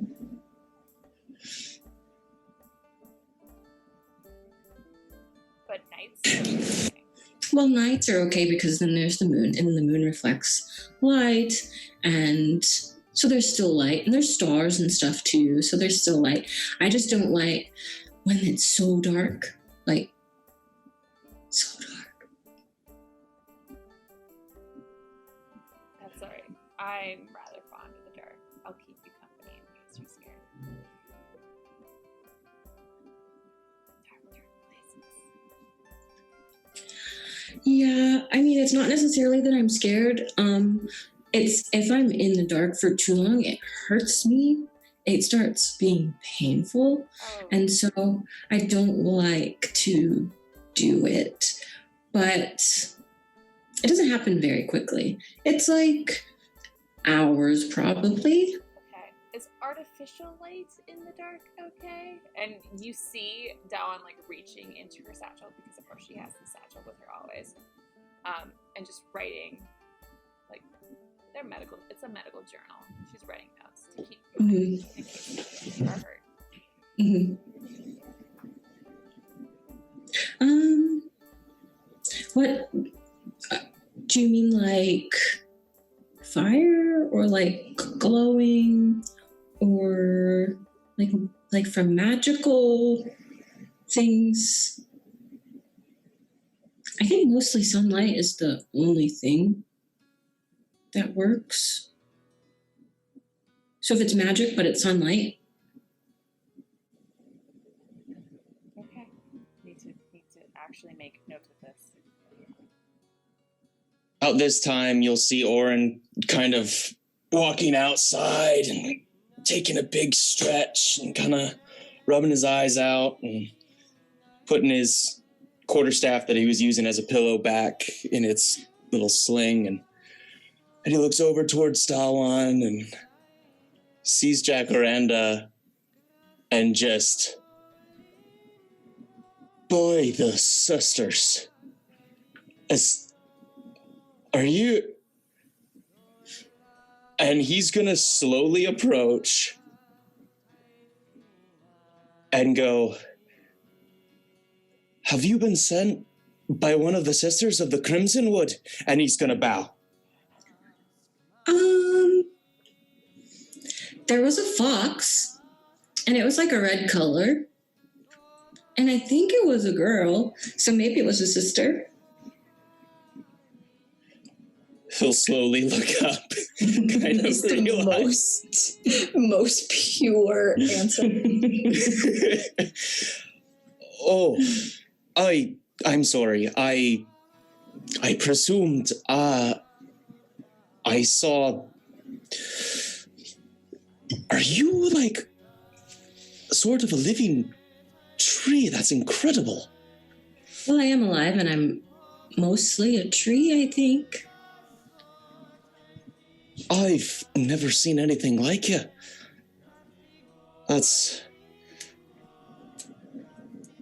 I come from a monastery that worships primordial beings that were transformed into trees, but I've never seen them moving around quite like you. Oh, well, as far as I know, I'm kind of primordial, but, like, I don't really know, to be honest. This is just what the earth told me. And I believe it, but sometimes it's wrong. And I don't know if that's from my head or if it's from the earth.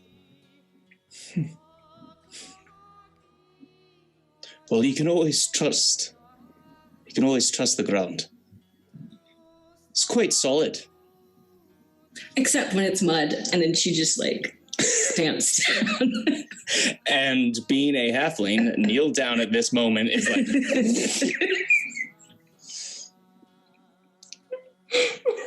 I mean, really, it's just a spa treatment. You just took a bath. There's a lot of nutrients in there. Your skin's gonna look amazing. I was meaning to take a swim anyway. It's fine. Oh my gosh, I'm so sorry. I'd wipe it off, but it's I would probably scratch you. It's fine. It's fine. And he'll kind of just like brush himself off and wipe his face a little. And I was meaning to find a water hole anyway. I have water, and so she has the rest of the watering can. He'll take a little bit of a handful and just kind of splash it up on his face and fix his hair up again, spike it back up. I'm sorry. My name's Oren. What's your name? I keep doing this. I'm Jacaranda. Well, it's a pleasure to meet you, and he'll hold his hand out. And when she like goes to give you a handshake, it's like it wraps kind of around, because it's not really a hand, it's like branches. He does not seem phased at all by it, actually, like, elated, like, that's so cool. And this is what Adam showed me, and so then pulls you in and puts the other branch, like, around the other side of you. and he will return the bro hug.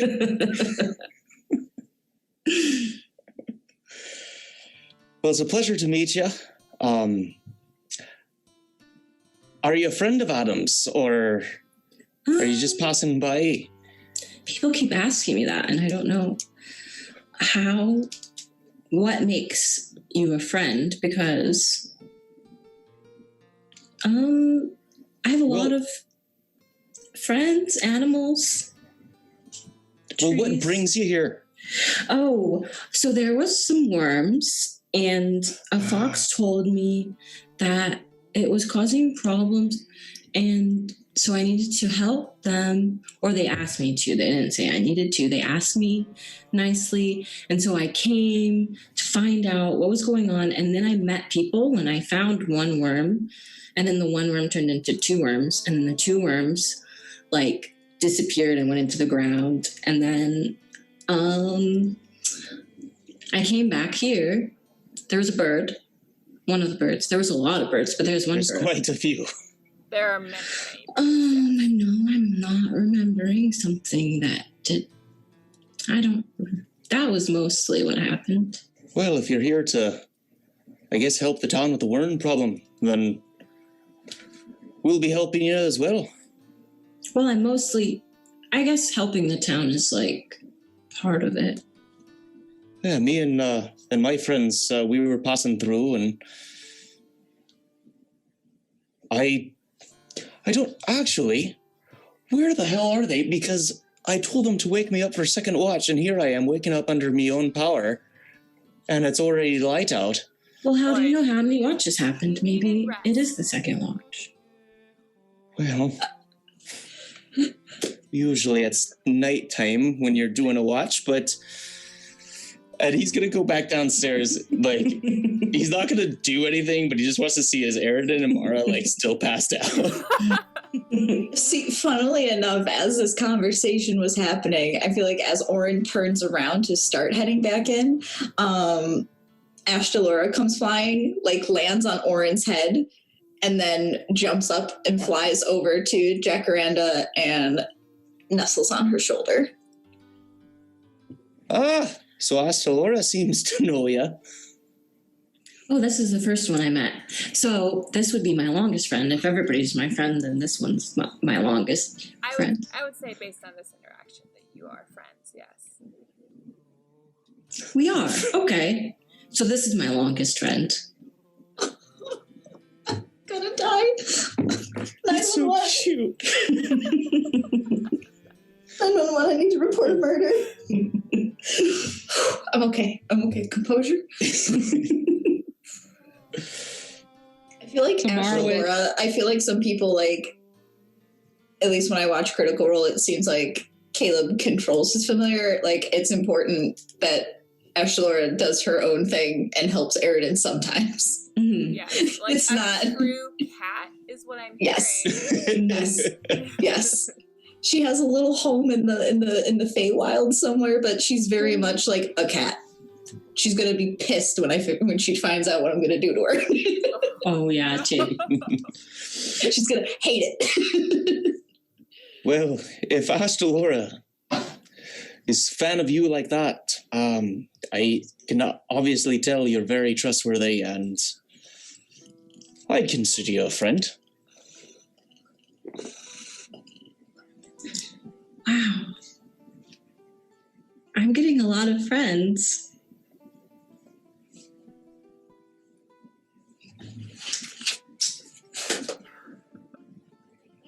Tamara's just drinking a smoothie. This is really awkward. This really awkward silence now happens outside. It's like the straw, like... Sorry.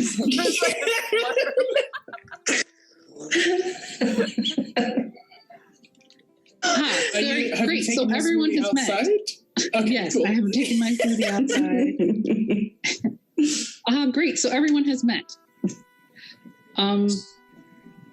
So I kind of think I irritated the headworm. Headworm? Yeah. Yeah. They're kind of like a hive mind. There's a headworm controlling things. Head honcho. And you went out for a fight without me. Come on. No. You know I'm always down for a scrap. I was gonna fight. I didn't go out for a fight. Honestly, it just tore itself in two and nothing really happened. Yeah.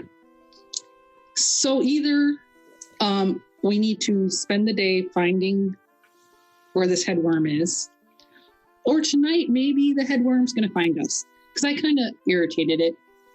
Yeah. And it's split its wormling into 2 pieces. That's Doesn't sound strange. great. No. It was disgusting, honestly. It was pretty nice. Like, Jacaranda it just said like... the two slithered away by themselves. Yeah. Ugh. Yeah, that's not good. Do we have any idea where this headworm, leadworm queen might be? I don't want to assume gender. My face hurts from smiling. But yeah, worm leader. We have no idea. Headworm. The trees weren't talking. Really slides, just rolls off the tongue. Headworm leader. I like worm leader. It sounds like Worm leader. Yeah. Worm leader 1. This is worm leader. Going in. But yeah, the trees weren't talking, so they were no help. Eridan said something about maybe turning Astralora into something that could burrow to follow the worms, but since they're nocturnal, we couldn't do that until tonight. And I'd hate to waste the day. We could try maybe finding it They mentioned while it's sleeping. possibly following burrows that already exist, and maybe it'll lead to the worm leader. Could we not? Oren, you're kind of like the right size to fit in one of those burrows. Wait, how big around were they?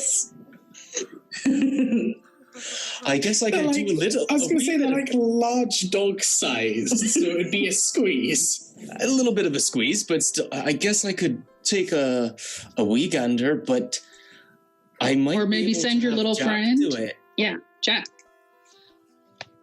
Not Jacaranda. He's got another sorry. friend named Jack. I'll show you if I get the chance. But yeah, let's go investigate some of these burrows. Well, we only know where the 2 are. There are still a few openings from where the worms came out of the ground to take the crops. There's still a few in that area as well. You wouldn't have to go back into the woods to follow those 2. Yeah, you can go ahead and check those out if you'd like. If I could go and just kind of like go around the crop area and see if I can find a hole that I can like kind of crawl into. Because I'm already muddy. Who cares, right? Yeah, I think you'd be a little. I don't know. How tall is Oren? Oren is 3'4". 3'4". Oh my gosh. I thought he was like 4'2". No, he's like he's really small. He's like Jotra height. Like we were like totally the same height. Hold on a So second. Jacaranda's like 2 of you. Yeah, I'm 3'2". Okay. And Eridan's like 5'10". Yeah. So when you were like, yeah, Astralora jumps off of Oren's head, I was like, big Himalayan mountain cat who is the size of me. I thought you were a little bit taller than Jotra. This changes No, everything. Astralora is a tiger to Oren. Oh my god. Aren't, like, Okay, gnomes you- larger than halflings? Some are, some can be. Yeah, I just remember thinking like, oh, halflings are they're tiny. They're tiny. Yeah, we're tiny. They're tiny. I think you would just about be able to squeeze it. I'm very wee. I think you'd just about be able to. It would be a squeeze. It would be a squeeze. Would be a Okay, so I could send Astralora with you at least As you arrive on the scene, to make go it ahead. a little bigger. Yeah. Oh, I had something I wanted to do real quick. I was just going to let Oren do a roll real quick as he arrived on the scene. Okay. Could you do either a nature roll or a investigation roll, depending on which you are better at? All right. And then let me know which one. They would be exactly the same, so it doesn't matter. Okay. 17. Okay. As you go ahead and arrive on the scene and take a look at these kind of sections of destroyed crops, the crops themselves seem to have been fully taken. Not a single scrap was left behind. What you notice, however, there's not that many burrows, which would suggest that perhaps they have reused the tunnels as they have attacked this little village more than once. Okay. Eridan, what did you want to do before Oren is doing his thing? I actually didn't come up with everybody. Ash Delora joined everybody. The idea is that if they leave before, I'll probably join them in a minute. But when I wake up, I take a moment to go through my book and pick my spells. And then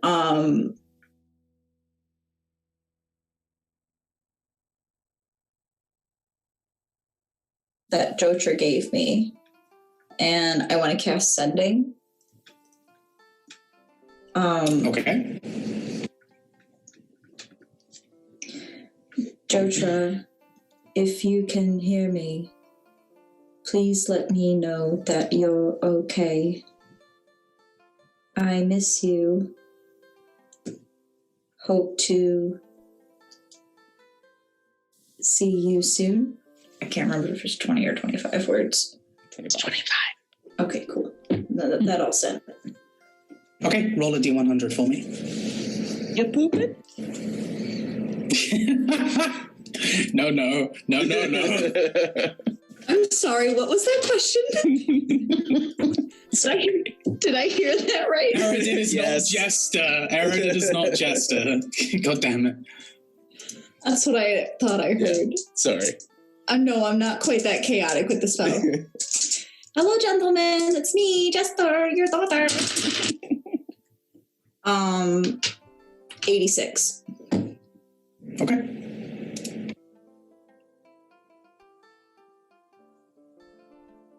You feel the message sent forth.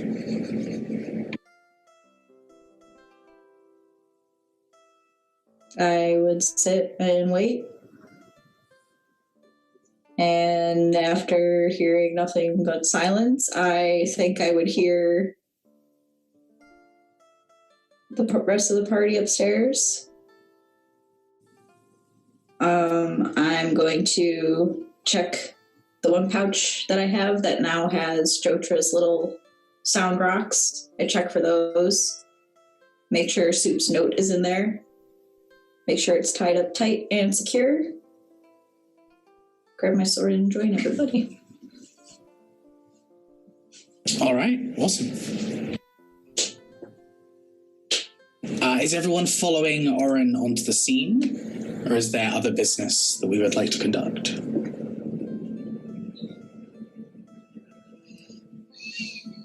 I'm confused by the laughter.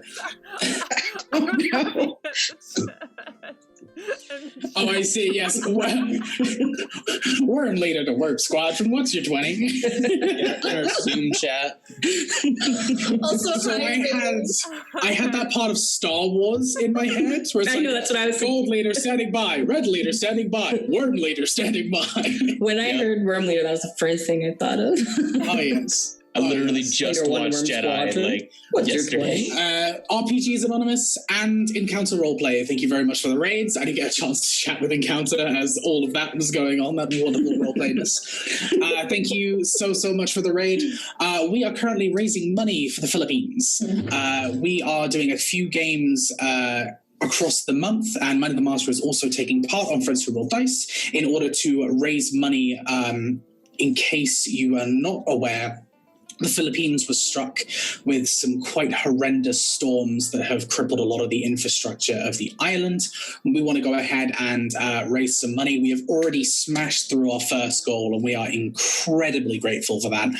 If you find yourself with a little bit of extra change, anything that you are able to spare will go ahead and help the Philippines recover, and fingers crossed, make their Christmases a little less miserable. We are currently in a small little village that is being accosted by worms, big worms, like 8-9 foot worms. The party, I would say, slowly but surely making their way to where Orin is. Orin is probably, I imagine, you dashed forward a little bit in comparison to everyone else. And but he's got these little legs, so we kind of yeah. So it's not too tricky. I'm sprint for Orin is a stride. Oh yeah, Jacaranda is slow. So, I'm sorry. I'm a swift strider. My stride is swift. You take all the extra stuff that I lack. What's Jack's movement speed? Is it actually? 20. Oh dang! Oh wow! Like actually, okay. I am a deliberate mover.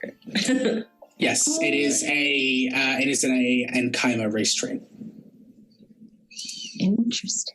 I cannot wait to see what else Jack can do. All right. Okay, yeah. Wait till you see my spiritual weapon. Okay.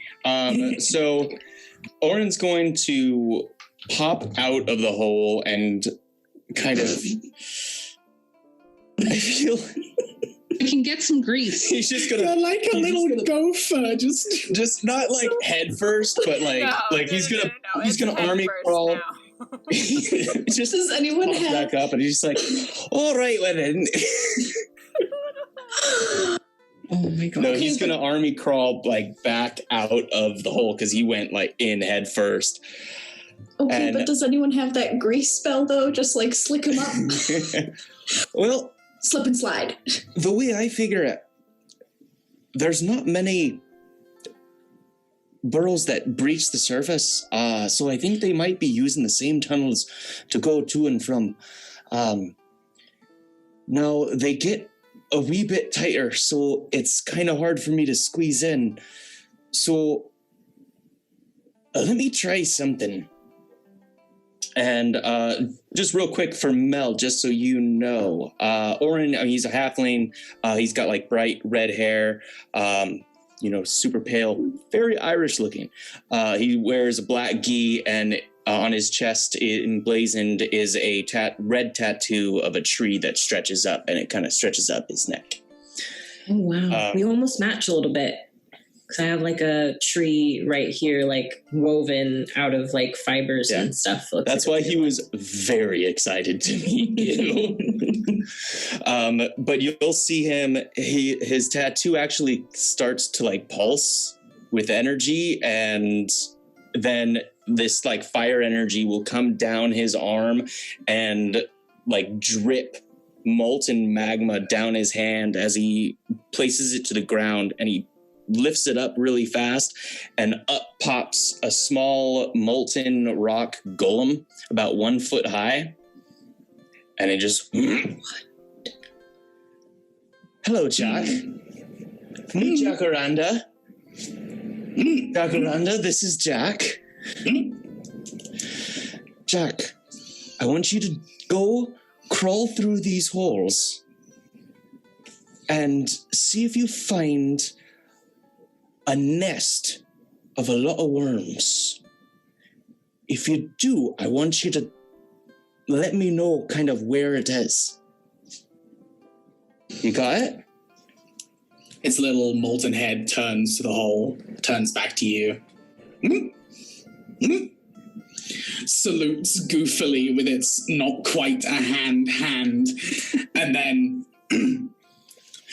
twirls around and rather unceremoniously, it doesn't dive into the hole, it just walks and does that kind of comedic thing where its leg goes out and just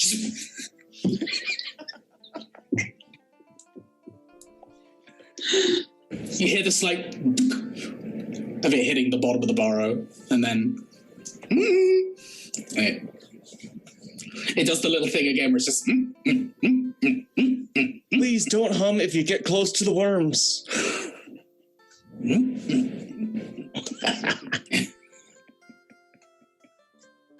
off Jack goes. Right, and he can, when he's scouting ahead, he can communicate with me. It's kind of like my familiar. I can't believe we all have familiars. Unreal. So many pets and familiars and all sorts. I don't have familiars. I just have 2 pets that come and go. Yeah, I mean, he's not. It's a little homebrew thing that Ray came up with. He's amazing Cispi's servant, and he can scout ahead. He can guard, and I can throw him at bad guys. It's fun. Yeet. Okay. All right. Can you tell which direction he's heading? I can, right? Like, he can communicate with me. He's able to communicate basic emotions and feelings and general concepts. He can't talk to you, but he can communicate a general concept to you Of like I'm over there here. there is a thing here, or I am close to blank, or And you can you send him directions? Adam. Ray, can I don't know. He's pretty Kind of like once you tell him what to do and he's off doing it, that's it. yeah, he's pretty simple. Like, he can scout and relay kind of basic, as I say, basic information and concepts. But once he's gone, he's kind of gone. Okay. He's more of a Right. he's a strong, independent golem that don't need no man. I'm sorry, that was Mara asking. To get summoned. That was Mara asking, not Rochelle. Can you sense which way he's going? Oh. Sorry. Yes, I can, right? Like, I can figure out where he's kind of going. If he's relaying the information back to you, then yes. Yeah. Okay. Okay, so once he is gets headed there, off, he'll be... like, a particular direction, or... And yeah, so I'll let me do this in character. I have a feeling he's kind of headed off in this direction, so he'll start to kind of follow where Jack is moving, and try to keep like a close distance so he can like still kind of get the pings back from him. Has Aridin joined us? Yeah. Okay. I think we should all follow so we can be as close to him as possible when he does find the nest, if he does find the nest. Agreed. I will How also big? be doing the sixth sense thing, like on and off as we go. Can I roll survival and see if I can find any or not find, I want to see if I can find any chipmunks or gophers or a burrowing animal of some sort. Go ahead and roll a survival for me. Yeah, go ahead. 1 second. Oof. Quietly hoping. I'm gonna use Austin's giant D20. That's a 1. I'm never gonna use Austin's dice. How far away are you from me? Yeah, you can go ahead and re-roll that. Re-roll that. Lauren's feet. Bountiful luck, baby. I can't wait. I'm gonna roll it in the cat bed. Maybe that'll give me luck. It gave me some luck. That's better than no luck. Yeah, no, I'll take it. My survival is... Oh my gosh, that's a dirty 20. Nice. All right. As you are following this path now back into the forest, where a few of you have already kind of poked your heads in, you definitely notice the lack of creatures around here. As stated by the villagers, and Mara, you would also know as being around for a little while, the majority of the animals have been completely driven out of the area due to a lack of food. However, as you're walking along a little while, you hear the slight knocking on a tree as a small chipmunk who doesn't appear to have caught the memo is currently trying to crack an acorn on the tree and trying to get the little cap off. True to form. Truly, true to form. A+ chipmunking. I'm going to cast Speak with Animals on myself Everyone knows this spell. Yeah. This is unreal. I love it. We all talk to animals and we all have familiars. We are all Yeah. Disney princesses. Mm-hmm. Every last one of us. I think And I'm not complaining. I'm here for it. I feel like it would be weird if the shifter did not know speak with. I'm pretty sure I have to have speak with. Anyways. So yeah, I'm going to cast speak with animals and say up to the chipmunk. Hello, dear friend.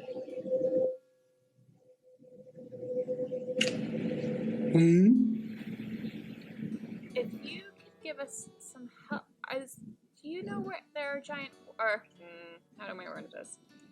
Are there things that other animals are running away from?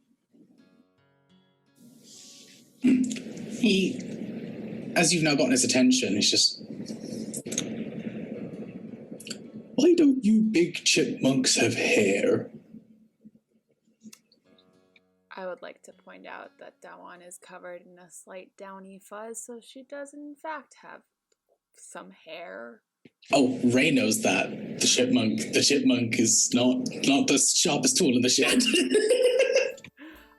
She's gonna reach into her satchel and pull out some more nuts. And just hold them up to chipmunk. Please hands stay in existence. Because we get so warm when the sun is out. Now, are there worms about? Is there something we should be worried about in the ground? They've been taking all the food. All of the food? Except for this. So just still whacking the end of the acorn, trying to get that hat part off, but seems to be struggling to do so. If you come down here and help us, I can help you with that and give you more food.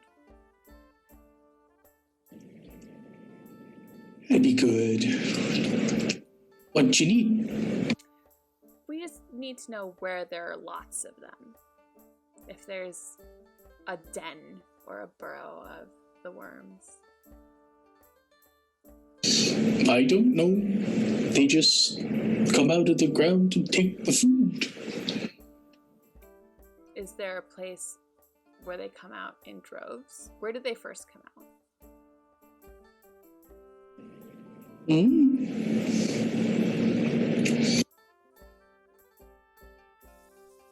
Didn't come out of this tree. Continues knocking the acorn on. Why am I suddenly hearing freaking Sir Laura from Divinity 2? Quackus! Marcus. Quackus! The devil's gone mad! You know, there is a squirrel somewhere in the campaign that speaks like that. Amazing. It will appear when you least expect it. I feel like I can feel Dawan aging. Yeah, no, she's like... Everything's been driven away. The thing that's going to be left probably isn't that smart. Oh my god, I'm dying. Am I getting any kind of ping from Jack at this point? He's still just continuing down the tunnel. You would know that he hasn't changed direction yet. Okay, so just He's keep still on going straight. following at whatever speed he's going and hoping he doesn't run into anything. I'm just gonna leave the pile of nuts on the ground for said squirrel. Chipmunk. Oh no. You're now just stuck with Solora in your mind. That's it. Yeah. Well, when you finally are able to get that cap off of that nut, there's a small pile down here, down the tree for you. But you'd have to come down to get them. Have a good day. And she's just gonna keep going after Lauren. Hi, big chipmunk.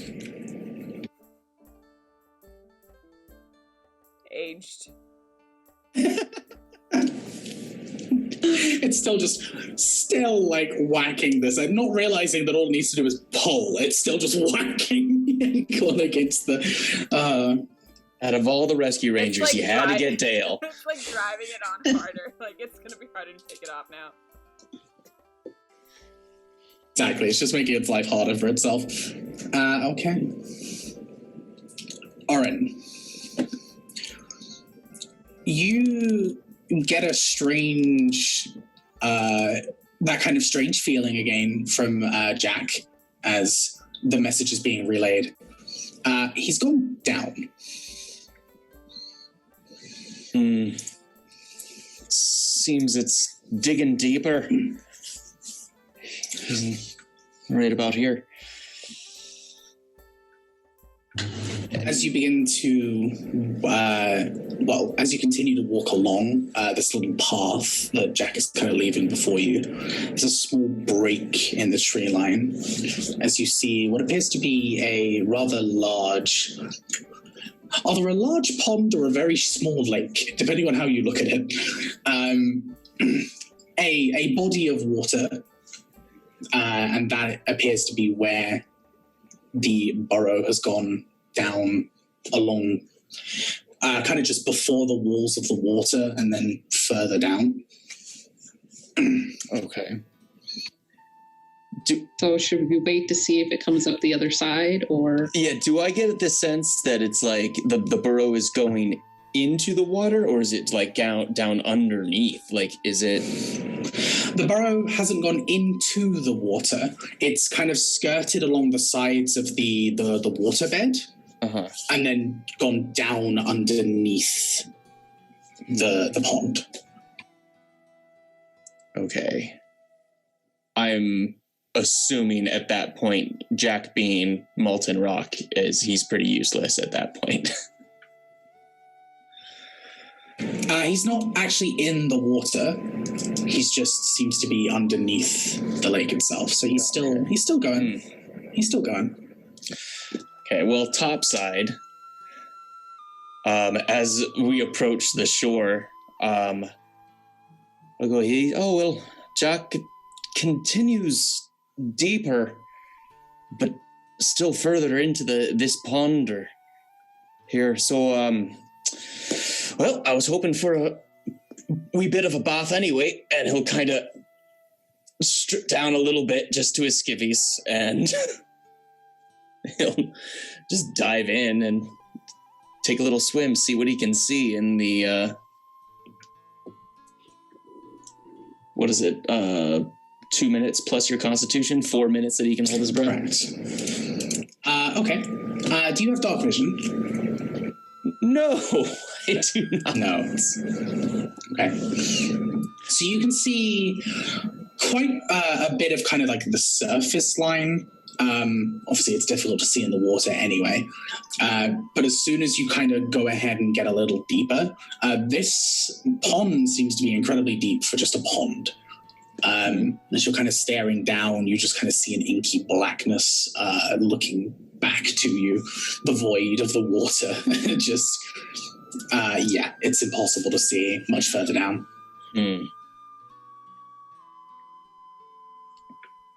Swim back up and... Does dancing lights work in the water? I don't see why it wouldn't. Well, that was a bust. I couldn't see anything. It's dark as freaking... Well, did you take your staff with you? No, actually. I took my clothes and equipment off. Does light have to be... I forgot I didn't take dancing lights. I took light. The light, you can cast it on an object or somebody's hand or... Right. Okay, I was going to say, wait, if I touch Orin, is Orin just going to turn into light? Because it says no larger than 10 feet. Yeah, it has to be 10 foot. It has to be 10 foot in any dimension. So technically, you could literally cast light on. It's just going to be a beacon. You could turn him into a glow stick, essentially. Do you have a headband or something you can tie around your head? Oh, he has his belt. I have a sash. Could make you like a flower crown. that. But she would touch your sash and say, "Here," and light would come on. Okay, onto the sash. Because she's used to doing this. That's why she lights up her blades. You need to be able to see. Does everyone else have dark vision? Well, let's try to take another crack at it, and he'll kind of tie the sash around his head so it's like a headlamp. And yes. I'll dive back down. All right. So you've got 20 foot of bright light and 20 foot of dim light around you. You can go ahead and pull yourself a little deeper into the water. As a monk, you're probably a relatively strong swimmer. You can go ahead and dive a little deeper. You would see two things as you head down. You would see something glisten at the very bottom of the lake. And then in kind of like the, just before the very bottom of the bed, there is a cavern opening. Kind of swim towards it and see how far that cave goes. Mm-hmm. It seems to go just pretty... That cushion is always going to crack me up. It seems to go in probably about 15 foot before turning to the left. You do see at the very end of the corridor, it is very bright.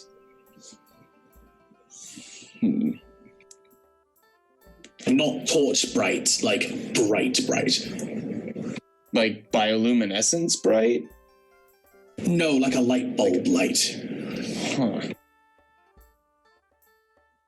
How long have I been under? Can I swim? Can I keep going towards the light?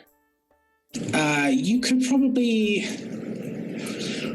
go the 15 foot to kind of like to see around the corner, but I think anything past that you may be you might want to conserve your air for the way back. Okay. It's not too difficult. It's just it's literally just water. There's nothing special about it. So yeah, you can go ahead and head down this kind of like 15 foot, the bend, so to speak. And you see the light begin to intensify. I would like you to make a strength saving throw.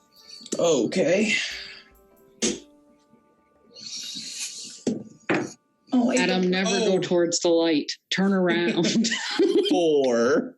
I do not like that we can't see you right now. As you head around the corner, a sudden current pulls you.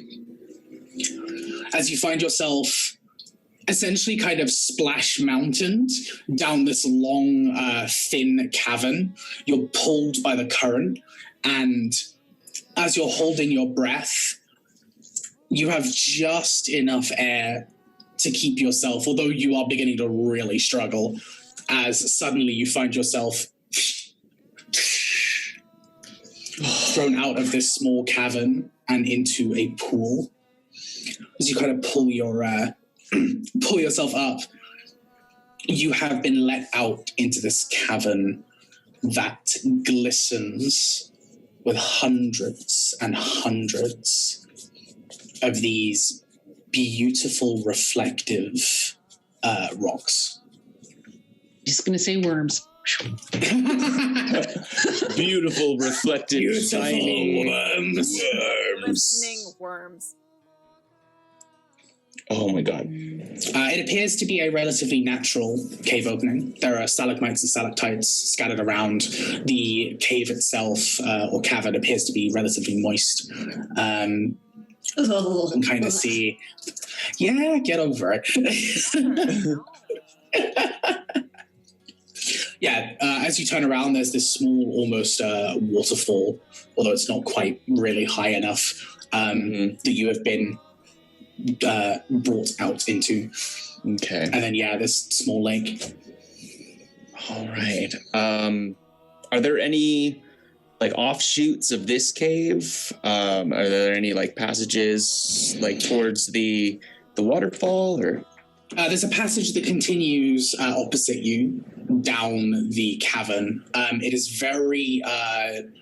it's very large and very long. So currently, light isn't going to stretch too far down. Mm-hmm. So when we see the light disappear, Mara would message Orin. Are you okay? Yeah, I'm fine. I got sucked in. There was a cave, and there was a light coming from it, and I got sucked up into it, and now I'm in another cave, but I'm not underwater. And then she would tell everyone else. Aaron invisibly relaxes. Do you see a way out? She would send another message. Just the way down through the waterfall, perhaps? I'm not sure. Would you care to join me? And she'd tell everyone else. So I don't know, Jacaranda, how good you are underground. But he's in some sort of cavern. If it'll be quick, then I think I'll be okay. Cole makes a note to take polymorph at some point. How good of a swimmer are you, Jack Branda? Swimming, I should be fine. I think it's the same. As walking slowly. speed. Oh, no, it's just I have climbing and rough terrain. It's just the same as my normal, but not swimming. I mean, I could probably walk along the I was gonna say, is it bottom. more of like sinking with style? Yeah, and then just walking, like my roots could probably like. And You would probably less swim and more kind of like climb along the edge and along the bottom, yeah. You still could swim, theoretically. It's probably faster for you to climb. Does anyone know how to cast a spell to let us breathe underwater? I don't think I have that. I don't think I have that spell either. I don't think I can learn that spell. It's just called water breathing, isn't it? Yeah. Correct. No. That is correct. Not to me. Wait, is this just the spells I know? No, that's my spell book. Prepared spells. No, wait, yeah, no, yes. There we go. Good, great. She whips out her spell book. She's like, nope. No. Nope, Jim's- I can make us walk on water. Jim's glowing coin. What That the may be hell helpful is to that? get out. That is from Acquisitions Incorporated, Cole. Weird. Okay. Okay. And I messaged Adam, we're working out the logistics, so we should be there shortly.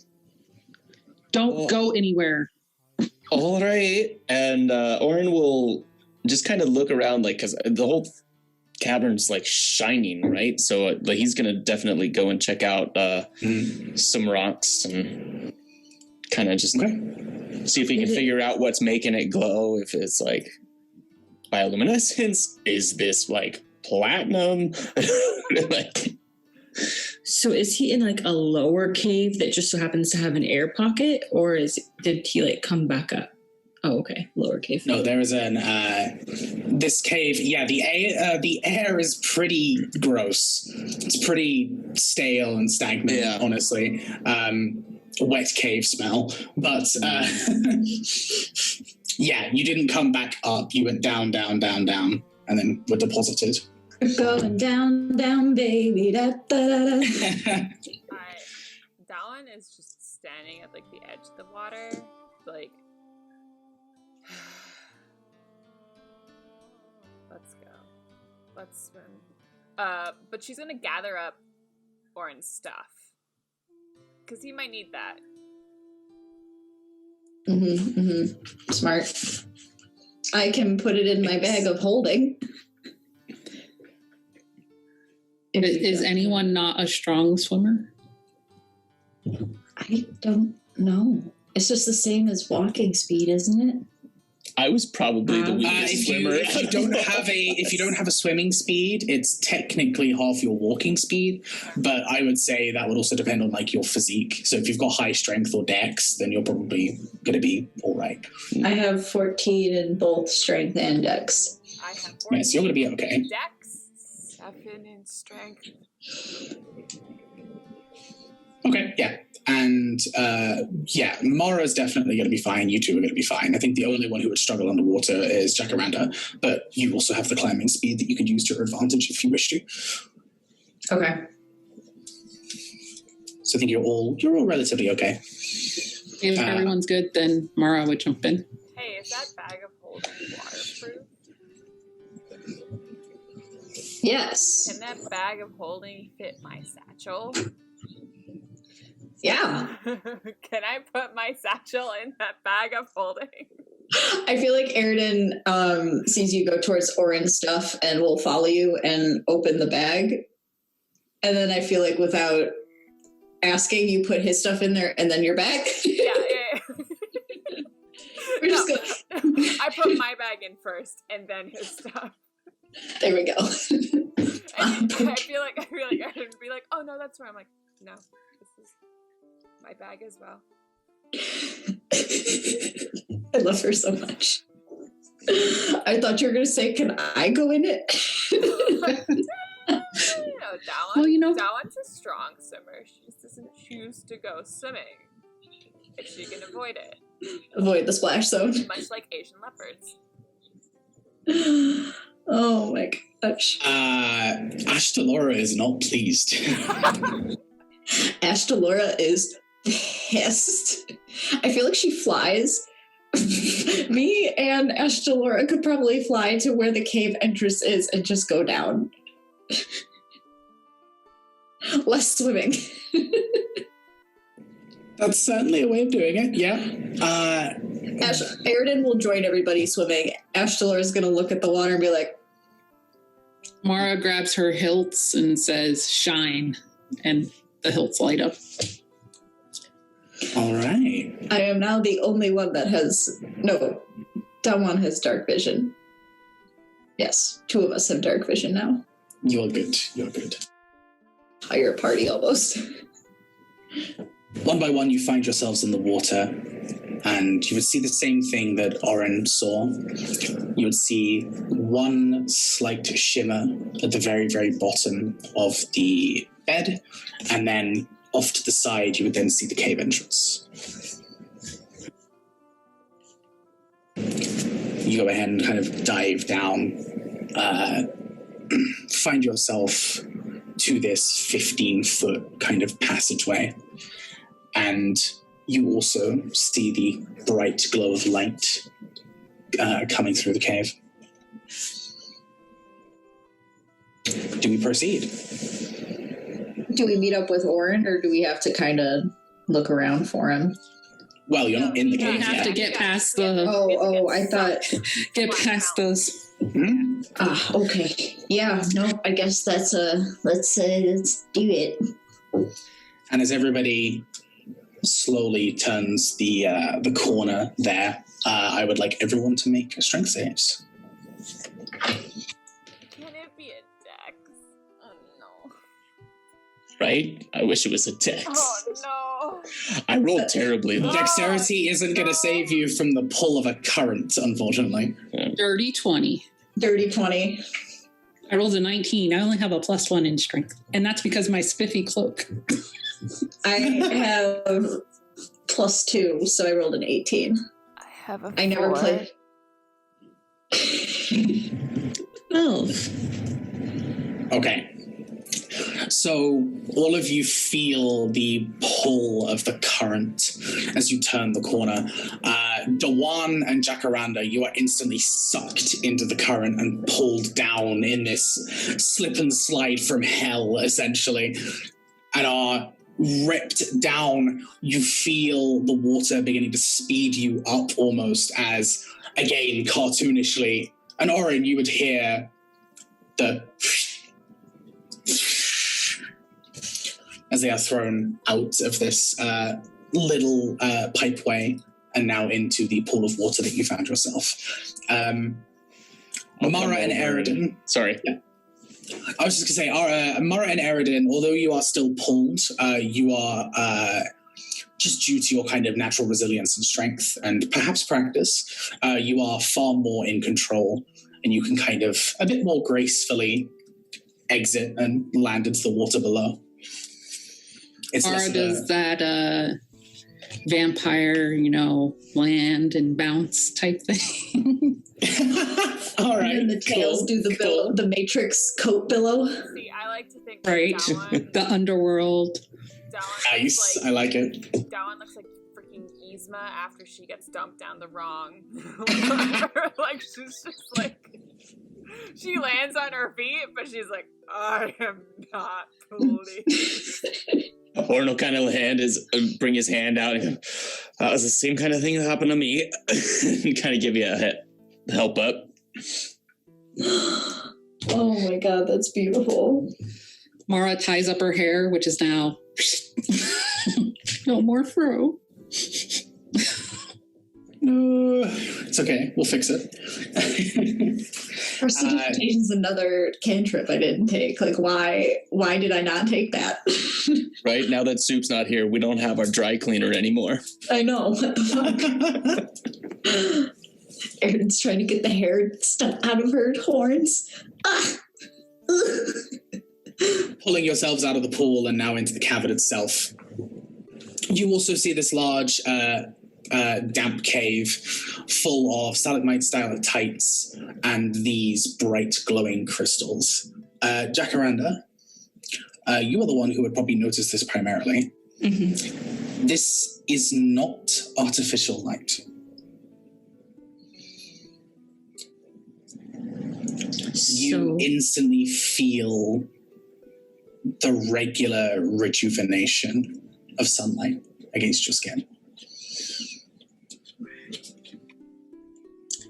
Okay, so I'll relay that. I'll say, oh, this is sunlight.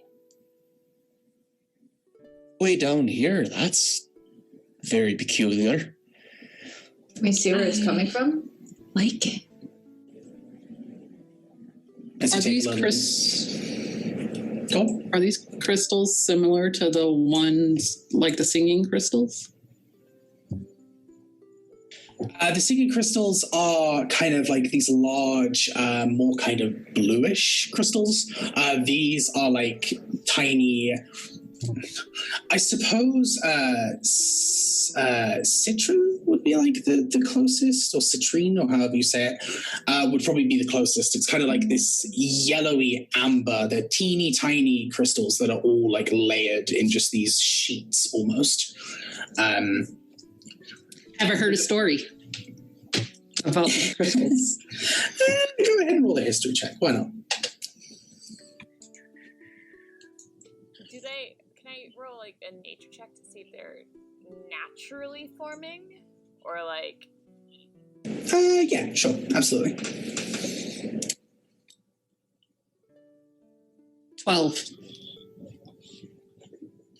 Okay. 24.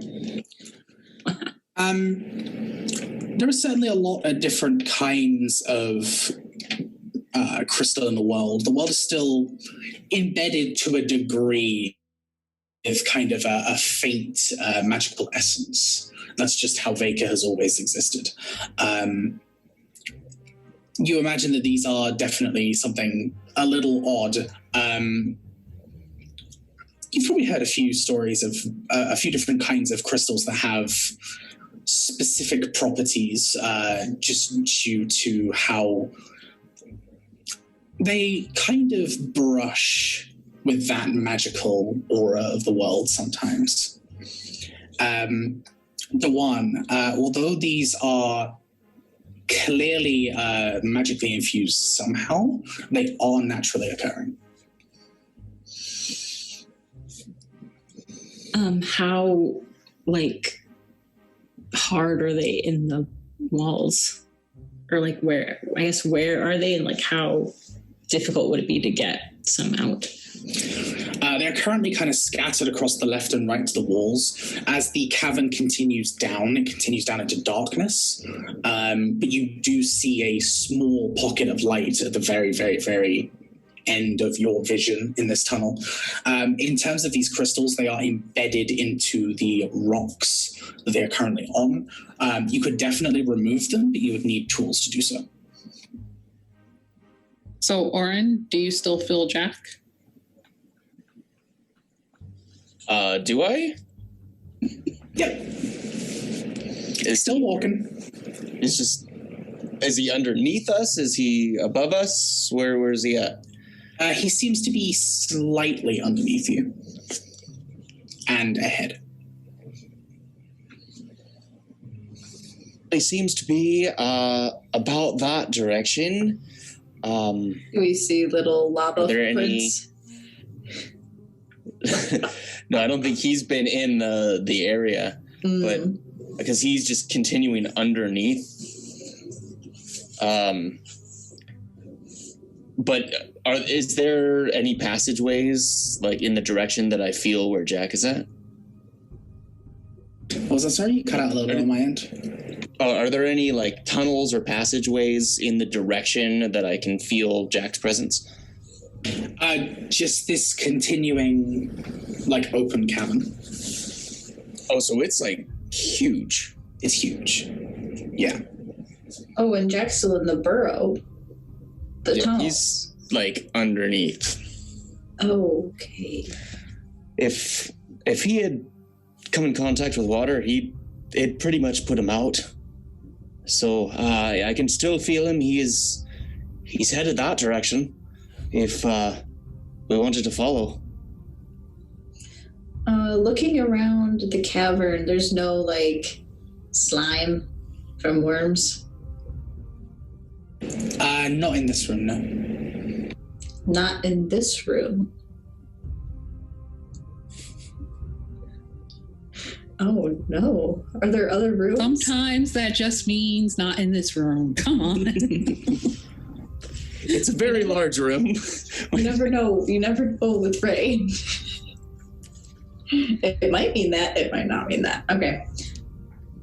I think following is what we should do, right? I agree. Would I be able to do like an investigation to see if there are any of these stones that aren't like really cemented in? She wants to carry the sun with her. Absolutely. Okay. So would it be investigation then? Yeah, absolutely. Okay. Unless there's anything that you would rather apply that you could justify. Oh, sorry, let me get back to my things. Yeah, probably investigation would be it.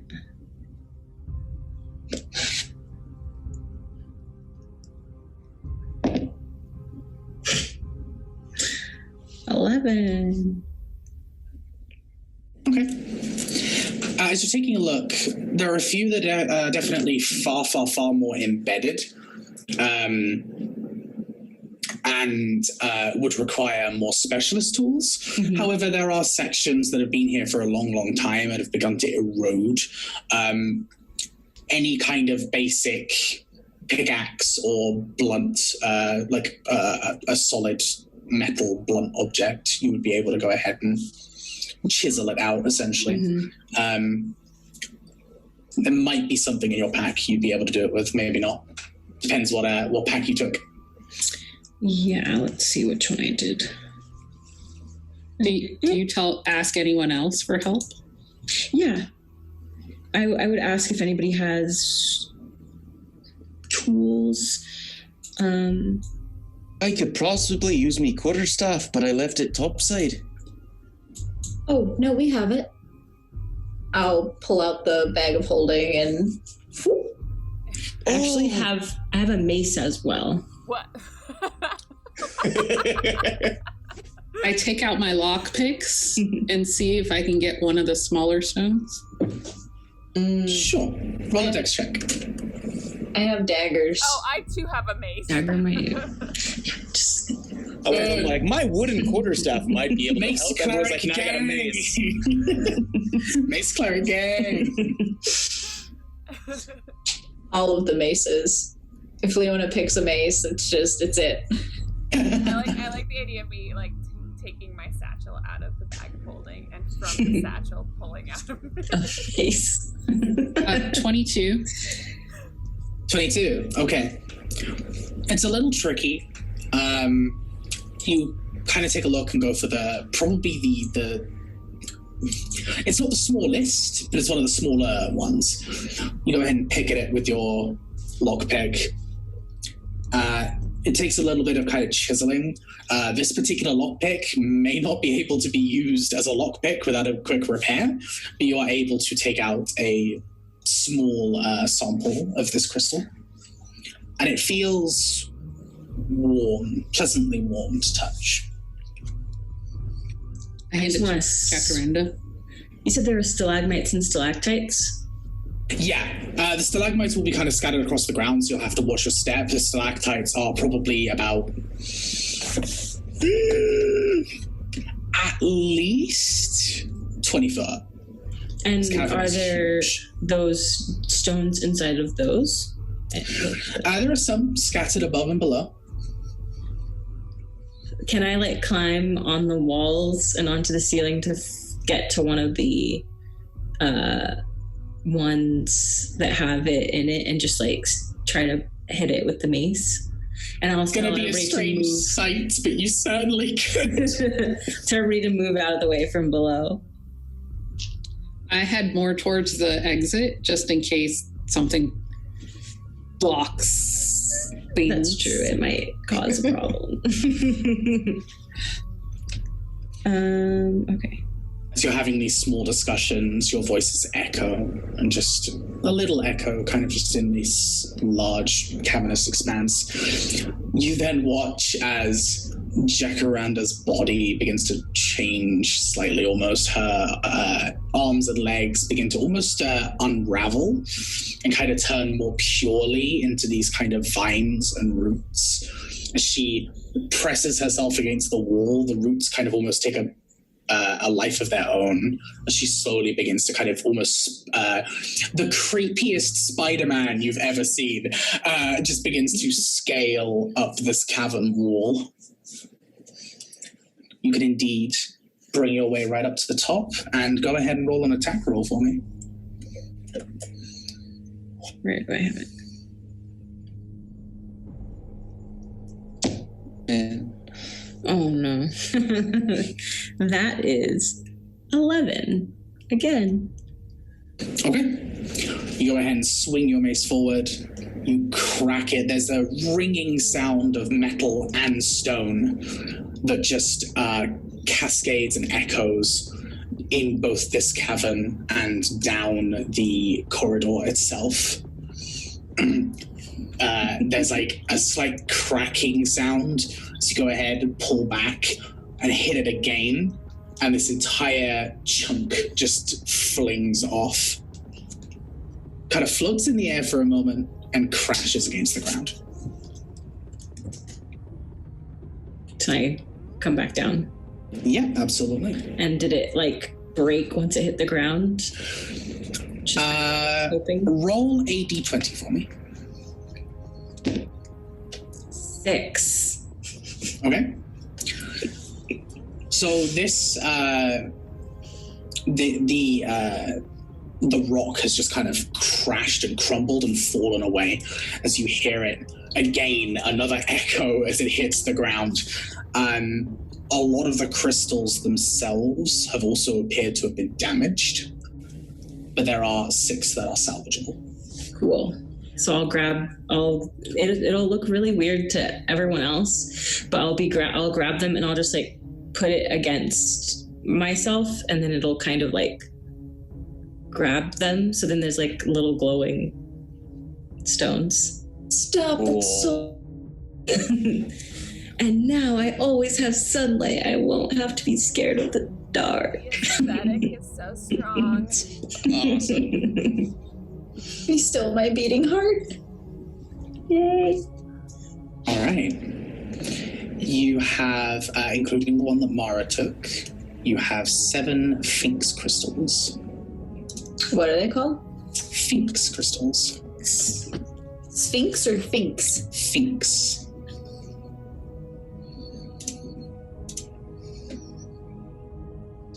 Not that you would know what they're called yet, but that's what they are. They're Sphinx crystals. I don't want to take the one that Mara got. Like, Okay. that can be hers. I mean, unless she's offering it, I don't. No, she is offering it. She only okay. took it out of the wall for you. Oh, okay. Thank you so much.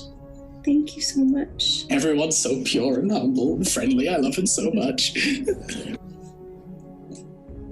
All right. So you have, 7 of these crystals now in your possession. They feel just warm and comfortable to touch. They're soothing. They're nice. This kind of whole cave area is actually pretty soothing and surprisingly warm, considering, just due to the volume of crystals down here. So I look down the cavern. So it's just dark with another spot of light. Yep. It is just pitch black. Oh, I can't see. Is the light still on my belt? Yep, it stays for 8 hours. 8 hours. All right. But this is a large cave system. Well, we could either continue down here, or we could try to swim against that current and go back up topside. But I think maybe we can... Oh, sorry, it lasts for 1 hour. Whatever. But I don't know. We're all here. Might as well continue forward, yeah? I think so too. I think swimming back against the current might be difficult. I mean, the air in this cavern's got to be coming from somewhere. And As stale as it might be. I'd rather Like- truly not go back up that again. We're likely closer to the worms being down here, so We'll find out if that's a good thing or not. I was hoping just to figure out where they were. I didn't. Out of character, we have 2 new party members now, so it's looming. Can I do the Sixth Sense again? Mm-hmm. Absolutely. There is nothing within your range. Apart from you would be feeling vibes of your party as well, whichever alignments your party have taken. Bold of you to assume I picked one. General feelings of either good vibes or neutrality. I don't think anyone has picked an outright evil alignment, so I think we're all, yes, either perhaps chaotic, but neutral, or... Bold of you to assume. Oh yes, the lawful evil Dawan is here. You get a very strong, chaotic, stupid vibe. No, I think... Dawan is suddenly the Lorax, I speak for the trees. Dawan's purely neutral, but then what's face? Poultice comes in and it's like evil incarnate. See, when I heard vibes, I was like, sad girl vibes. Oh, we're talking about alignment. That's essentially what Sixth Sense is. It's just a vibe check. You get a different feeling depending on what alignment someone is. So I will let everybody know that within 60 feet, the worms are not within 60 feet. All right. Wonderful. well, I don't think we have to sneak because worms would like us feel us coming anyway, so Should we try to step lightly then? no, I think they would feel us no matter what. Besides, maybe they'll be distracted by Jack. He's not very stealthy. No, he's not. That's true.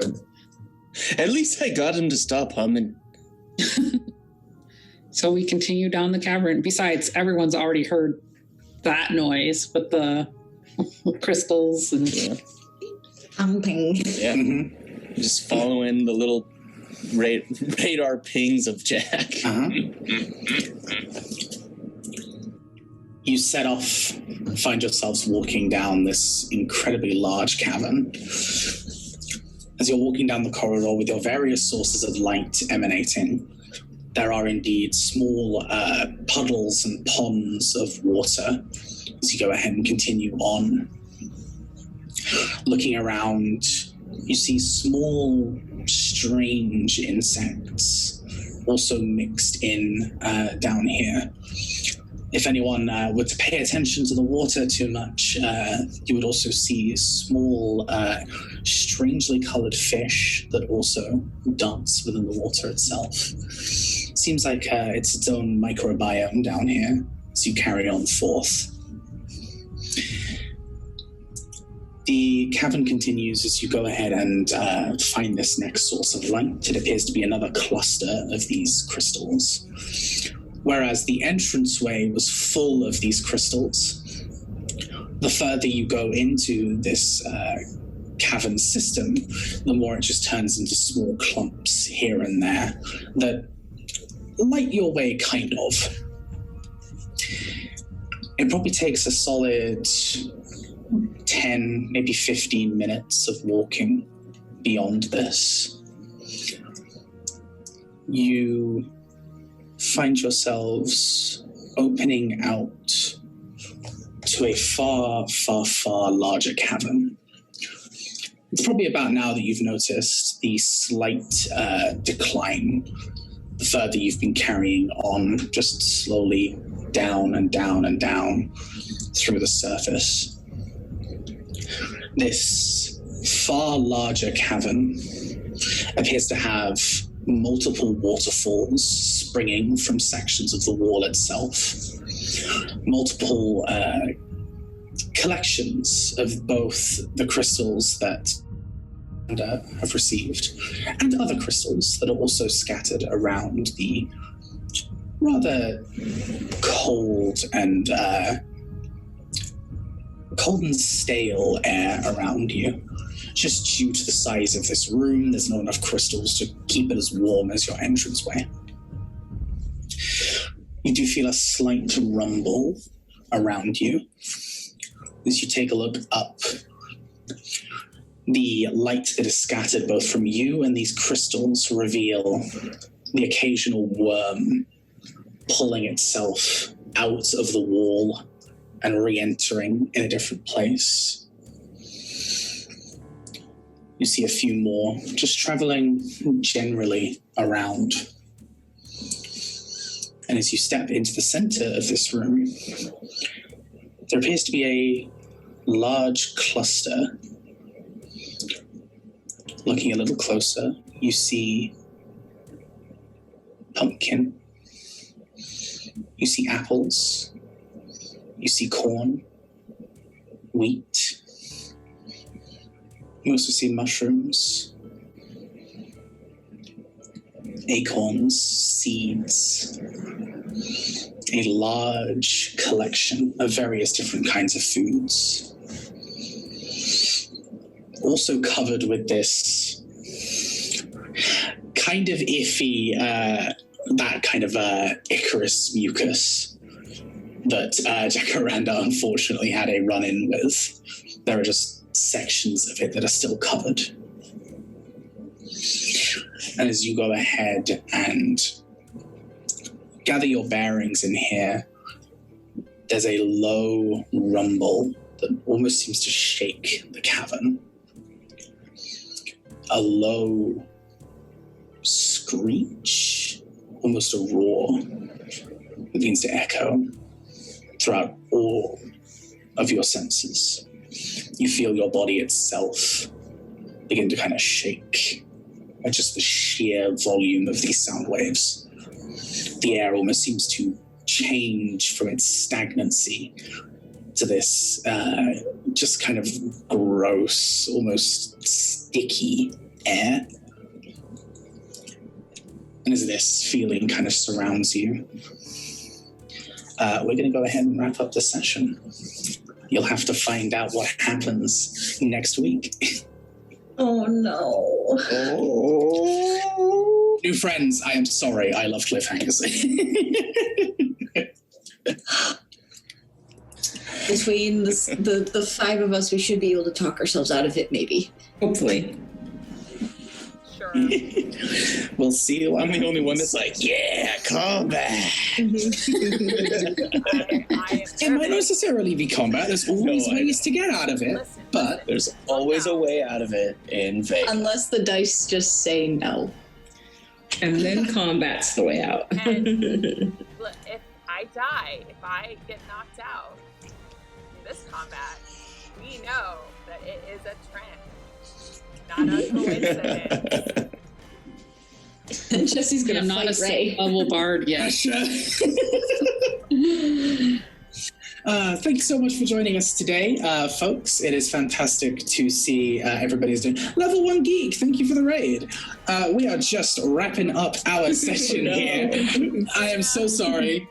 You missed all of the wonderful, weird, wormy goodness. So many words. So many words. Yes, so many Tune words. in next time for more wormy goodness. You missed all the beautiful tree person greatness. Yeah.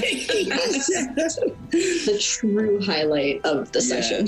Was the worms, obviously. Oh yes, the worms. Yes, that was the highlight.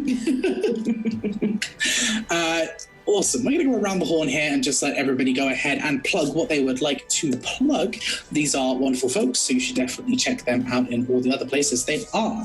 Going to start with Jesse.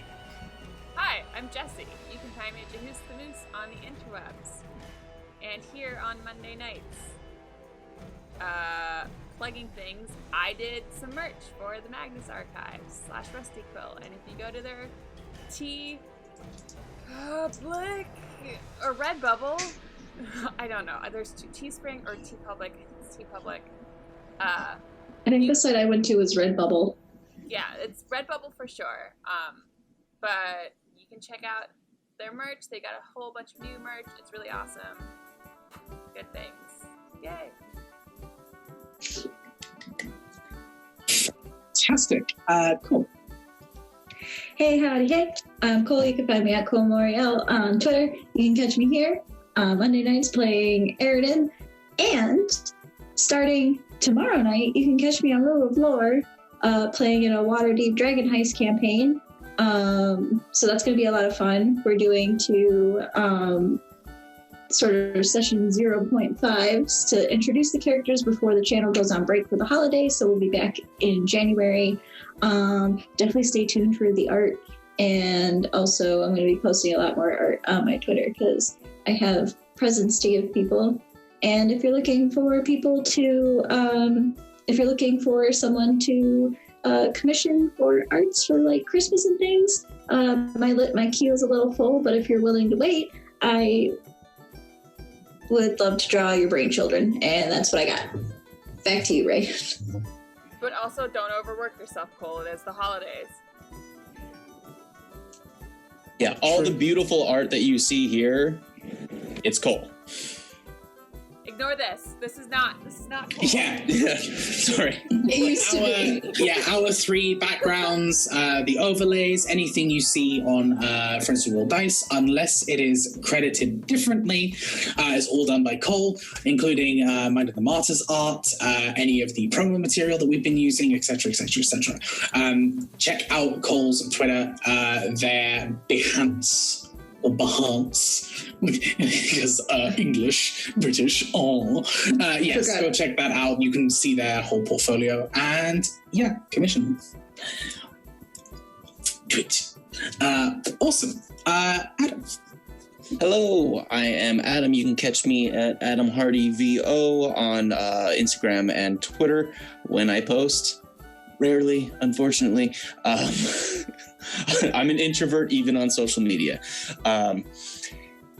But I do the post-production for Mind and the Martyr. So if you are just joining us this session, if you just rated us when we are ending, come check us out on YouTube at Friends Who Roll Dice's YouTube channel. Also on the Mind and the Martyr podcast. We are on Apple Podcasts, we are on Google Play, we are on Spotify. Just search Mind and the Martyr. You can catch up. We are 29 episodes deep, but check it out because I add some music and sound effects. It's a lot of fun. So good. It's so good.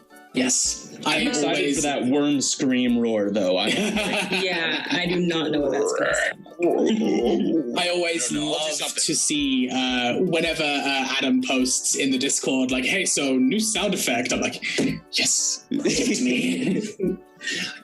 Yeah. And yeah, as always, I love to catch up when it comes to the episodes. To see what Adam has added and changed and edited and all of that stuff. So yeah, go check it out. Especially if you're here for the first time, because then you can catch up with us. All right. Rochelle.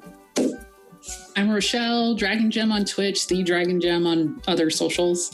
I'm here Mondays. Come watch. I just started last week. My bard, College of Swords bard Mara, she casts spells by doing step dance team movements, so it's really cool. Thanks for joining us tonight, and continue to join us. All right. And our newest friend, the wonderful Mel here. Yeah, where can people find you? So, hi, I'm Melissa, and you can find me at So Much Geek on Twitter, Instagram, and also on Twitch. So I'm here on Mondays playing Jacaranda, the Enkaima, and on Thursday nights I play Cyberpunk Red at Worldsmith _cam on Twitch. So I'm playing Cyberpunk Red as Metal the Nomad. And then on Saturdays on my own channel, I do Spyro Saturdays. So I'm currently playing the Reignited trilogy and just enjoying all the little extra things that they've added. So if you want to hang out on Saturdays, that's what I do. And I'm glad to be here. So thanks for everybody having me here, and looking forward to more. I think it's safe to say that we already love both Mara and Jacaranda a bunch. I don't know if they can tell. I don't know. I'm not an open book at all. I've turned into Cole and I don't have a green card, so I'm like, green dice. Yay! It's so cute and tiny. I'll just lean back so that all you can see is my background. Yeah, I'll just... It would be funny if you edited that so it says yes in the middle, so then when you move. Oh, yes. That's hard. That'd be so good, though. So funny. As always, a huge... Yeah, exactly. Just, yes. As always, a huge thank you to the cast. You are all stunning and fantastic. I am loving everyone's characters, and I'm super, super excited to get a little bit more in depth, especially with Dewan, Mara, and Jacaranda.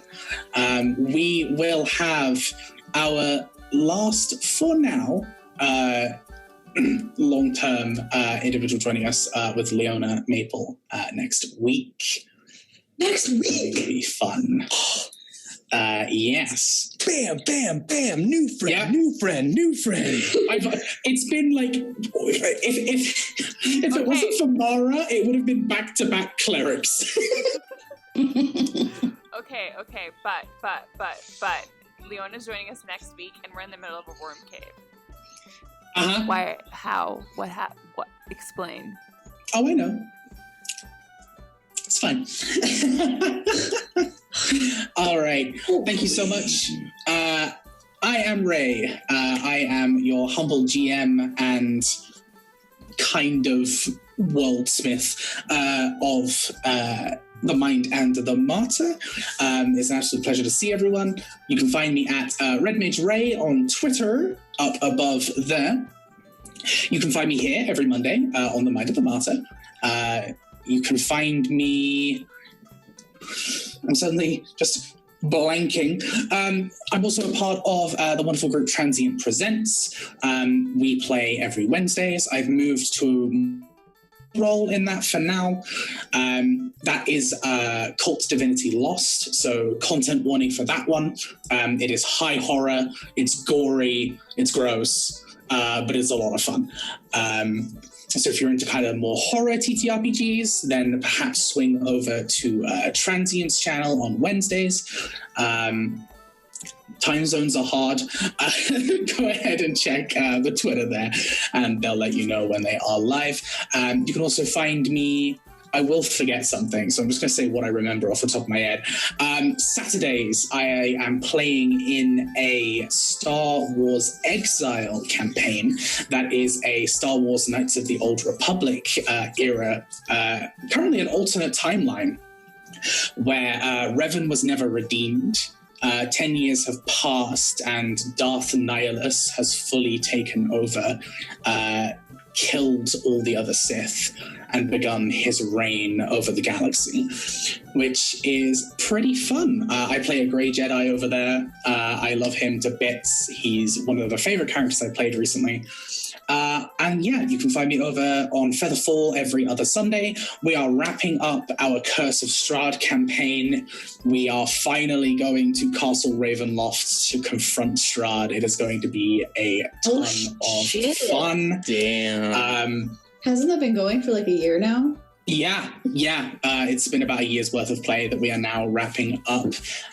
We are all level 8. We are rather afraid, and I have the Sun Sword, so it's fine. We're gonna be fine, right? Absolutely. Level 8? We are level 8, heading into Castle Ravenloft. Yes. We have one Revivify. One. That's all we have. So I think Melissa's face says everything you need to know. Just I